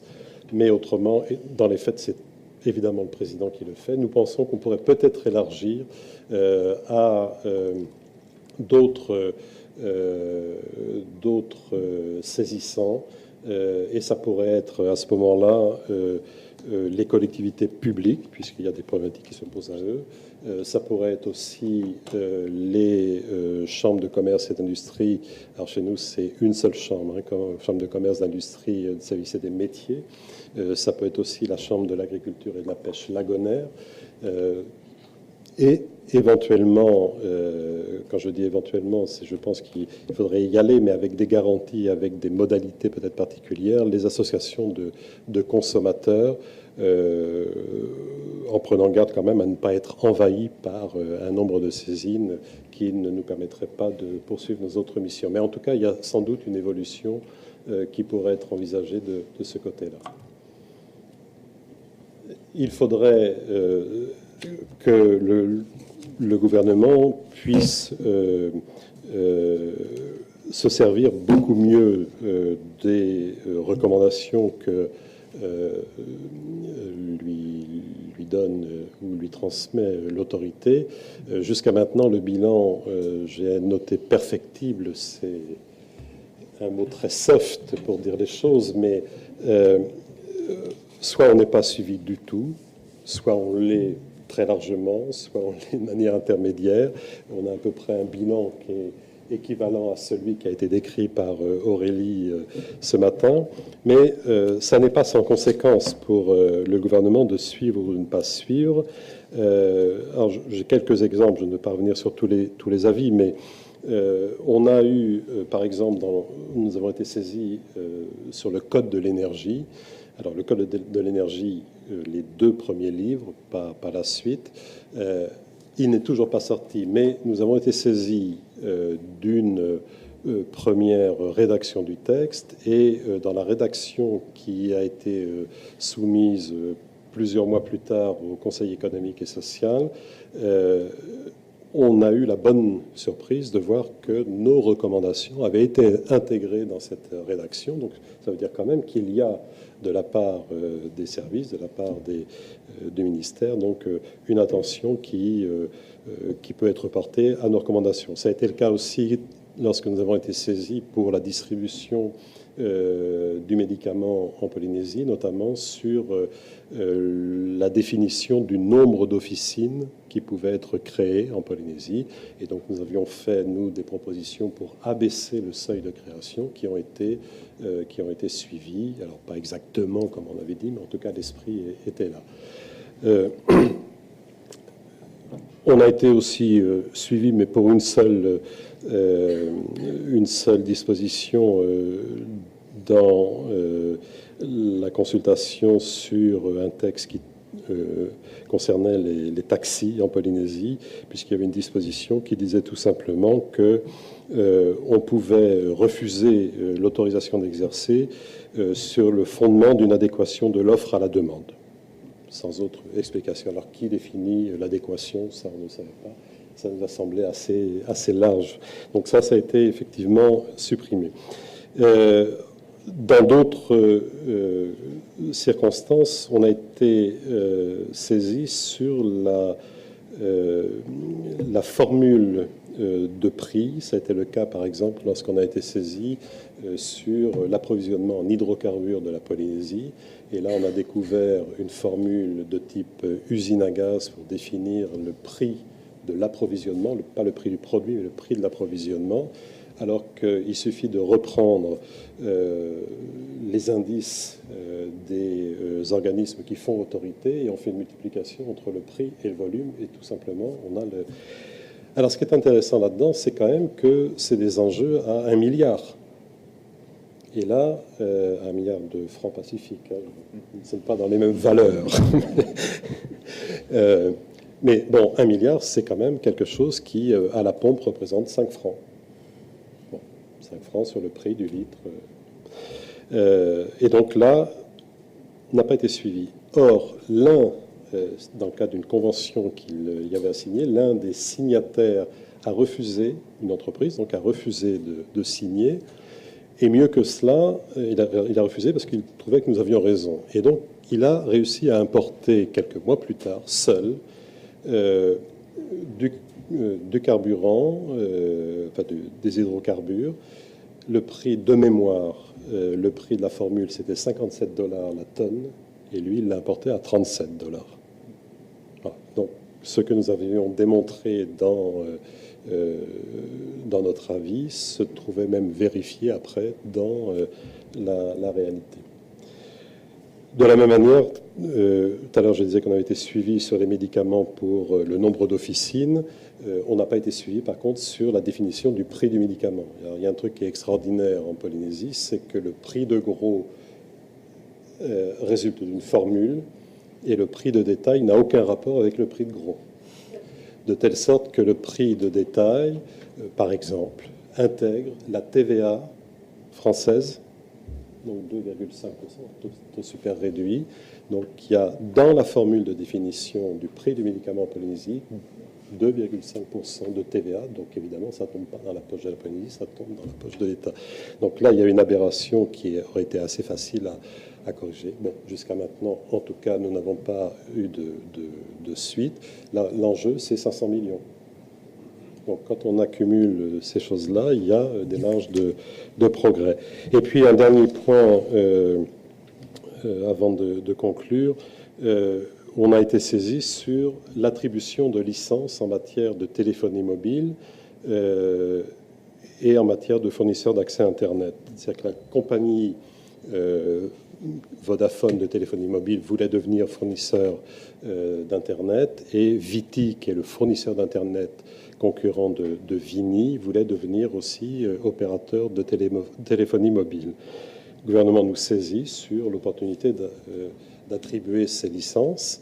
Nous donnons évidemment un avis selon lequel il fallait attribuer ces licences, et on explique qu'il fallait en même temps nettoyer, entre guillemets, les dispositions le cadre juridique qui encadre le secteur concurrentiel en matière de téléphonie et en matière de télécommunications plus largement. Nous n'avons pas été suivis. Le gouvernement n'a pas attribué les licences de manière tacite, au refus tacite au bout de 4 mois. Les 2 sociétés se sont tournées vers le juge administratif et quelques mois plus tard, le juge administratif a enjoint sous astreinte au gouvernement d'attribuer les licences. Là, il y a, je dirais, voilà, on a une manifestation, une illustration du fait qu'une autorité de concurrence peut et doit être un conseil du gouvernement. C'est pas un contre-pouvoir, c'est pas un organisme qui vit tout seul, c'est un organisme qui doit venir aider, qui doit venir conseiller, qui doit venir démontrer au gouvernement qu'il y a peut-être des mesures à prendre, faute de quoi, et bien après c'est le juge administratif qui peut trancher. Et à ce moment-là, c'est sous astreinte, c'est 1 million par jour. Alors je terminerai simplement maintenant pour dire que dans nos petites collectivités et en présence d'un droit qui est tout nouveau, qui fait face à des pratiques qui sont, elles, très anciennes, il y a nécessairement intérêt à ce que nos autorités se tournent vers les publics, à la fois les autorités publiques, les entreprises, le grand public, les consommateurs, évidemment, de manière à expliquer le droit de la concurrence, à permettre de le faire infuser dans la société. Et pour ça, donc, nous avons mis en place un plan d'action qui prévoit un certain nombre d'interventions. Et nous en avons une commune, d'ailleurs, avec la Nouvelle-Calédonie, puisqu'on a mis en place une formation d'1 an à destination publics variés, les entreprises, ceux qui sont prestataires des entreprises et tout autre public, de manière à ce que justement ce droit de la concurrence dans nos collectivités soit mieux connu. Voilà, donc mission d'advocacy que nous devons remplir. Merci.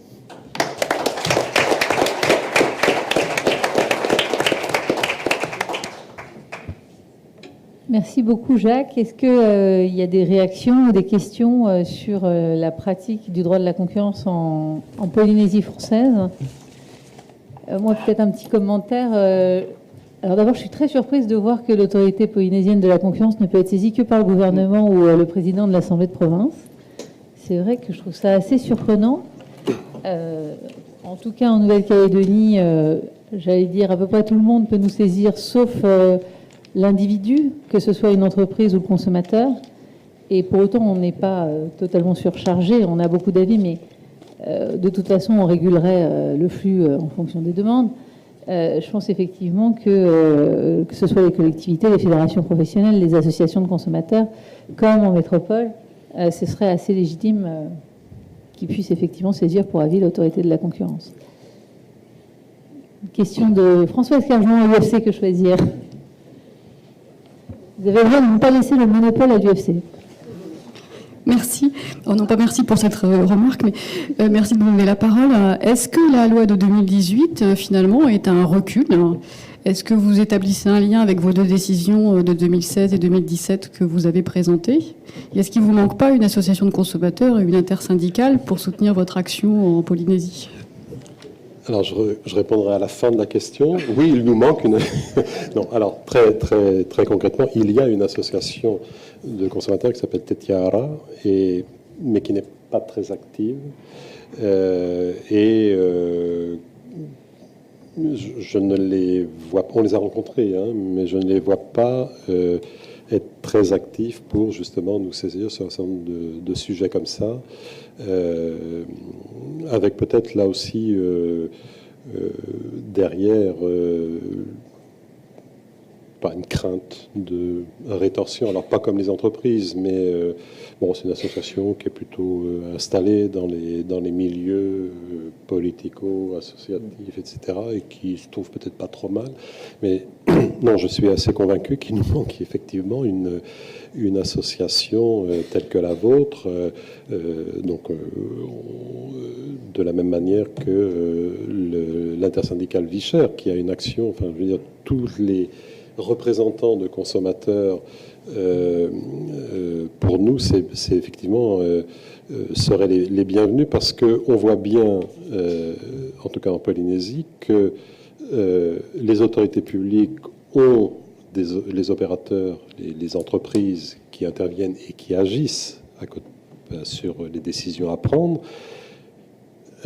Tant qu'il n'y a pas un contrepoids de l'autre côté, les autorités publiques vont être sensibles à ce discours et à ce seul discours, et elles ne le sont pas. Le consommateur en Polynésie n'existe pas vraiment. Enfin, ce n'est pas une préoccupation des autorités publiques. Alors, c'est une préoccupation parce qu'on dit qu'on veut lutter contre la vie chère, et je pense qu'ils sont sincères quand ils le disent, évidemment, mais il n'y a pas les dispositions qui sont prises ne vont pas forcément dans ce sens-là. Et je pense que s'il y avait une sorte de poil à gratter, qui est une association de consommateurs, ça pourrait sans doute mieux équilibrer l'arbitrage qu'il y a à faire pour les autorités publiques.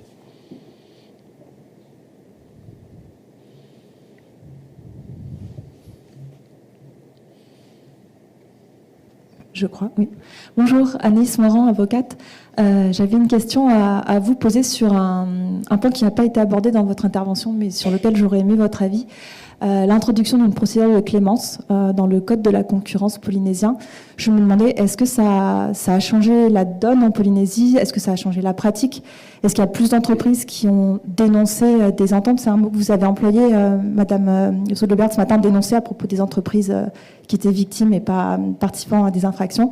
Voilà. Est-ce que vous observez un changement, ou est-ce qu'il est encore un peu tôt pour se prononcer? Puisque la question du temps, moi je l'ai beaucoup entendue ici, je la comprends, elle est importante pour une autorité, pour avoir le temps d'asseoir sa légitimité, pour, comme vous le disiez tout à l'heure, Madame Da Silva, au début, quand vous avez sanctionné en Outre-mer, vous avez fait des sanctions pas trop importantes pour laisser aux opérateurs le temps de se familiariser avec de nouvelles règles. Voilà, je voulais juste savoir votre avis là-dessus. Alors, sur la clémence, je l'ai cité, mais je n'ai pas développé effectivement. J'ai cité l'introduction de cette procédure. Aujourd'hui, autant vous dire, c'est zéro manifestation, zéro changement. Et on y réfléchit avec Conaël, la rapporteure générale, et on en discute, et les membres, et on n'est pas convaincu que l'introduction de ce moyen va changer quelque chose. On est, comme on l'a évoqué à plusieurs reprises, les uns ou les autres, dans des petites collectivités où déjà venir nous saisir, c'est pas facile, et venir dénoncer, puisque c'est comme ça que c'est pris, évidemment, dans le cadre d'une procédure de clémence, on ne voit pas forcément la chose se mettre en place. Alors peut-être qu'on se trompe, mais... puis après, il y a des dimensions culturelles. Alors, on avait interrogé au cours d'une rencontre avec le MEDEF, ils étaient venus à 6 ou 8, on avait interrogé, comme ça, à brûle-pourpoint, pour savoir ce qu'ils en pensaient. 6 à 8 personnes, 6 à 8 avis sur la clémence. Il y a ceux qui le refusent totalement, il y a ceux qui disent si, il faut le mettre en place. Voilà. Alors, ce qui était assez intéressant d'ailleurs, c'est que parmi les représentants du MEDEF, c'était beaucoup de gens originaires de métropole, et selon l'endroit d'où ils étaient originaires, sud ou nord de l'Europe, eh bien, les avis étaient un peu différents. Quand on est au nord, on est plus pour les procédures de clémence. Quand on est au sud, a priori un peu moins. Alors, je ne sais pas si c'est une source exacte, mais en tout cas, voilà. Et en tout cas, au sein donc des gens qui étaient représentants de fédérations, c'est pas le patron d'une entreprise, c'est des gens qui représentent des fédérations. Ils avaient tous un avis différent sur la question. Et c'était avant l'introduction de la procédure de clémence, mais en tout cas, certains étaient favorables, d'autres pas, d'autres peut-être. D'autres négociaient même la réduction. Est-ce qu'on réduit totalement? Est-ce qu'on réduit en partie? Enfin, vous voyez, il y avait tous les cas de figure. Donc, on ne sait pas ce que ça va produire. On est plutôt dubitatif. Mais nous verrons. Merci. Je pense que la clémence, c'est un outil qui fonctionne le mieux dans les systèmes de concurrence déjà avancés, puisque l'intérêt de la clémence n'est perçu que lorsque le risque de dissuasion, enfin le risque pour l'entreprise est également perçu. Donc, tant qu'on se dit qu'on a une chance de ne pas trop se faire prendre, finalement, la clémence, ça reste un avantage théorique. Alors, par ailleurs, je pense que l'aspect culturel est effectivement important.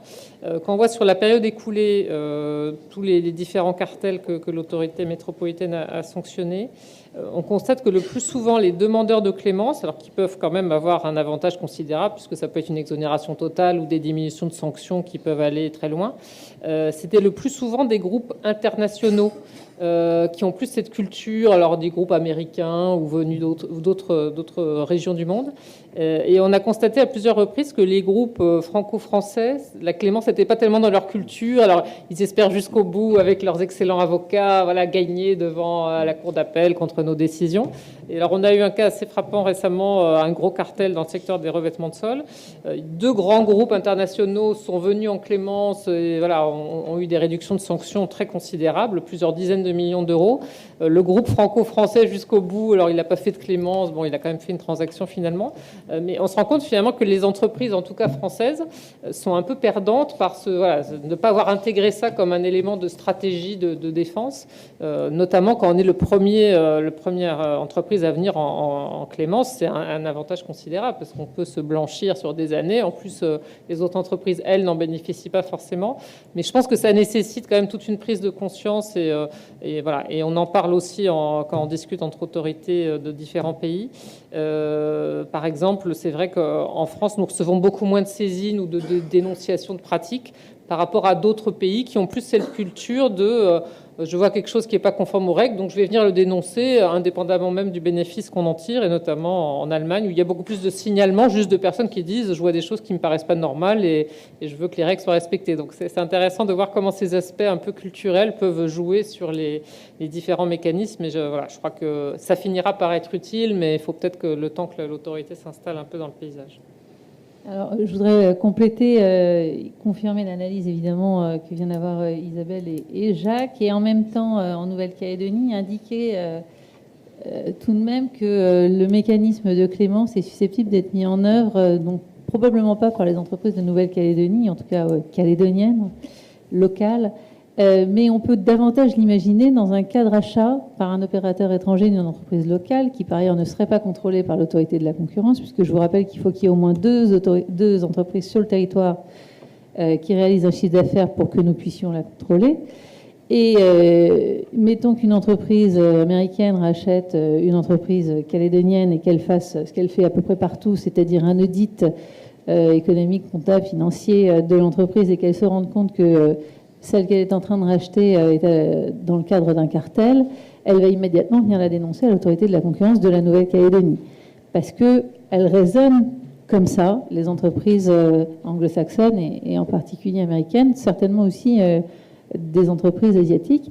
Et donc, je pense que le risque n'est pas totalement absurde de se dire que ce sera probablement pas le cas d'entrepreneurs calédoniens, mais ça ne veut pas dire pour autant qu'il n'y aura pas de mise en œuvre de la procédure de clémence par un opérateur qui rachèterait une entreprise de Nouvelle-Calédonie. Oui, madame ? Oui, en fait, j'avais une question. D'abord, je voulais vous remercier sur la présentation très complète que vous avez faite sur la situation en Polynésie.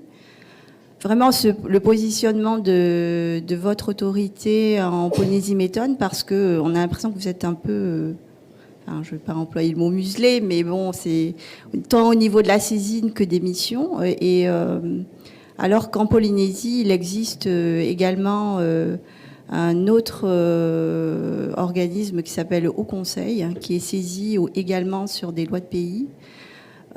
J'ai du mal à comprendre. Il n'y en a plus. Ah, il n'y en a plus ? D'accord. D'accord. Je ne savais pas que ça avait disparu, mais Enfin, vraiment, ce positionnement m'étonne. Et pourquoi, enfin, comment, quelle est l'explication en fait de la perte de vos missions en fait? Ce que vous aviez montré sur le deuxième slide, je crois. Alors, bon, la perte des missions, il faut relativiser. Ce qui a changé, c'est les outils applicables en Outre-mer. Il reste bien sûr la détection, le constat et la sanction des ententes ou des abus de position dominante. Les deux piliers, finalement, des pratiques anticoncurrentielles demeurent.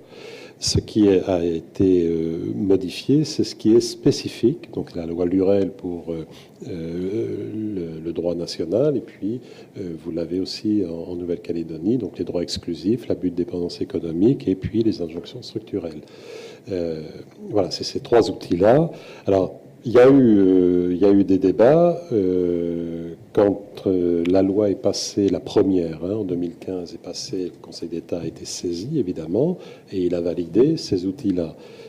En 2018, un gouvernement de même tendance, d'ailleurs, de même tendance politique, mais sans doute avec des interprétations ou des conceptions de l'économie qui ont été guidées par d'autres, fait qu'il veut revenir sur ces outils-là. Le Conseil d'État a été saisi et il les a validés, puisque là, on est plus dans la décision d'ordre politique. Juridiquement, l'un ou l'autre peut se défendre. Alors après, pour le coup, je dirais que c'est une décision effectivement politique. Certaines entreprises, probablement celles qui ont le plus à perdre, donc les dominantes, sont sans doute intervenues. Elles n'avaient pas réussi en 2015 à faire prévaloir leur conception du droit, et le Conseil d'État leur avait dit que le recours ne tenait pas. Elles ont réussi à revenir en 2018 avec un ministre, un gouvernement qui a été plus attentif à leurs arguments. Mais là, on est dans la politique. Alors pour autant, l'autorité dispose évidemment d'un certain nombre de moyens d'action. 2019 va être pour nous une année où les pratiques anticoncurrentielles devraient nous amener potentiellement à sanctionner. En 2018, vous avez vu l'affaire Vini-Vodafone, on l'a traité par désengagement. L'objectif n'est pas forcément de sanctionner, l'objectif est de faire que le marché fonctionne de manière concurrentielle. Et par les engagements qui avaient été pris, on arrivait à atteindre cet objectif. Donc on l'a fait. Ça ne veut pas dire qu'on ne prendra pas de sanctions probablement qu'en 2019, on va être amené à le faire. Sinon, par rapport à vos autosaisines, vous en aviez fait combien? En avis, en avis ou en autosaisine contentieuse? Contentieuse. Alors, on en a quelques-unes, 2 ou 3, qui poursuivent leur cours. On peut penser qu'en 2019, il y en a une qui va arriver à terme. Je vous remercie. Les avis autrement, les autosaisines, c'est en matière d'avis. On a lancé un certain nombre d'avis, effectivement, et notamment, il y a un avis sur les produits de première nécessité qui devrait sortir la semaine prochaine ou la suivante, en fonction de la capacité que j'ai à revoir le texte, puisque après, ici, je m'en vais à Paris, donc, mais on va essayer de le faire sortir début mars. Merci. Merci beaucoup pour vos questions et puis pour les réponses apportées. Je vous propose de faire une petite pause de 10 minutes, un quart d'heure, et de revenir à une dernière question alors, avant la pause. Donc, IFEL, Fédération interprofessionnelle des fruits et légumes. Interprofession des fruits et des légumes. Merci, bonjour. Merci pour la qualité des interventions. Je vais être courte. Depuis ce matin, du coup, on a des exemples concrets et très riches d'autosaisine, d'avis consultatifs. Je me posais la question si c'est le rôle en fait de l'autorité, des autorités, d'évaluer, de suivre et d'évaluer en fait les recommandations dans les cas où elles sont suivies. Et donc, si c'est le cas, ça m'intéresse aussi au niveau de la Polynésie sur la libéralisation, savoir s'il y a des rapports qui sont produits, et dans le cadre aussi du réseau des autorités, voir s'il y a aussi des éléments à puiser pour apporter des enseignements sur l'impact de ces recommandations sur l'économie locale. Merci. Je réponds juste en 2 minutes pour l'autorité de la concurrence. On a essayé de faire ce travail donc pour aujourd'hui, mais on le développera peut-être un peu plus dans le rapport annuel. D'une manière générale, dans les rapports annuels, on essaie quand même de regarder ce qui a été suivi ou pas suivi. Et je vous invite à regarder le petit tableau qu'on a fait circuler, peut-être que vous ne l'avez pas eu parce que vous n'avez peut-être pas assez, mais avec un petit code couleur vert, orange et rouge pour savoir effectivement dans la législation calédonienne ce qui a été totalement suivi, partiellement suivi et pas suivi du tout. Donc je passe la parole à Isabelle et après on fait la pause. Je trouve que c'est un sujet très intéressant, l'évaluation ex post ou le retour sur les recommandations. Alors pour le moment, à l'autorité métropolitaine, on n'a pas fait le choix, comme le fait par exemple la Cour des comptes, de prendre toutes nos recommandations et de faire une sorte de scoring pour voir est-ce qu'on a été suivi ou pas. Moi, je considère que dans les recommandations qu'on fait, il y en a de nature très différente. Il y a parfois où on est sur des terrains un peu d'opportunité, parfois on est sur des terrains de droit de la concurrence. Donc voilà, pour moi, c'est pas forcément l'indicateur pertinent. En revanche, c'est très utile de revenir, par exemple, quand on a fait un avis un peu structurel quelques années après pour voir finalement quelles actions ont été lancées, quelle a été leur efficacité. Et c'est une démarche qui se développe beaucoup aujourd'hui. La plupart des autorités de concurrence considèrent qu'il faut peut-être investir plus de moyens. Alors c'est difficile parce que notre sujet numéro 1, c'est quand même d'avoir des ressources limitées, d'avoir beaucoup de saisines et beaucoup de choses à faire. Mais par exemple, il y a la thématique dans le contrôle des concentrations, d'aller regarder ce qui s'est passé après qu'on ait autorisé ou refusé une concentration pour voir est-ce que les risques qu'on avait envisagés se sont matérialisés ou pas. Est-ce qu'on a été trop laxiste ou trop restrictif en autorisant ou en interdisant une opération? Il y a l'autorité britannique qui a fait un exercice très ambitieux, d'ailleurs qui coûtait assez cher, où elle a pris un cabinet d'audit qui a fait un certain nombre d'analyses ex post sur des concentrations qui avaient été autorisées. Ça donne un travail très intéressant. Donc nous envisageons à l'autorité métropolitaine de choisir certains sujets bien identifiés ou certaines concentrations structurantes. On a décidé de suivre notamment une opération de rapprochement entre plateformes qu'on a autorisée récemment pour voir comment le marché évolue ou pas. Est-ce qu'on avait bien identifié les évolutions possibles du marché, parce que c'est jamais facile de se projeter vers l'avenir. Donc je crois aussi, par exemple, là on est en train de terminer un avis sur la santé, dans lequel on revient sur des propositions, des recommandations qu'on avait déjà fait il y a plusieurs années sur la vente en ligne des médicaments et d'autres sujets. Donc je crois que c'est utile de temps en temps de revenir faire un focus sur un sujet pour voir comment est-ce que les choses ont évolué. Puis ça nous permet aussi nous-mêmes de faire notre propre examen pour savoir, voilà, est-ce qu'on applique les bons cadres d'analyse? Est-ce qu'on se trompe? Est-ce qu'il faut qu'on rectifie nos critères d'analyse? Et ça, c'est indispensable. Donc voilà, on ne le fait pas de façon systématique, mais en essayant de choisir les sujets les plus prioritaires. Pour la Polynésie, je vous ai donné quelques extraits de suivi ou pas. Avant de venir ici en début de semaine, ou en fin de semaine dernière plutôt, avec les conseillers, on a envisagé effectivement de suivre ces recommandations, mais ça prend effectivement un peu de temps. Je pense que ce qui est important, c'est d'arriver à montrer quel est l'enjeu aussi du suivi. Je l'ai montré tout à l'heure, en matière de téléphonie, le gouvernement n'a pas suivi, le juge administratif est passé par là et puis a sanctionné. Donc voilà, faut aussi arriver à dire quel est l'enjeu financier. Quand on peut le faire, évidemment, tout ne s'y prête pas, mais quand on peut le faire, il faut arriver à montrer que les recommandations, c'est pas simplement des choses qu'on écrit, mais il y a derrière un impact. Alors du coup, on a une petite pause de 5 minutes avant de reprendre.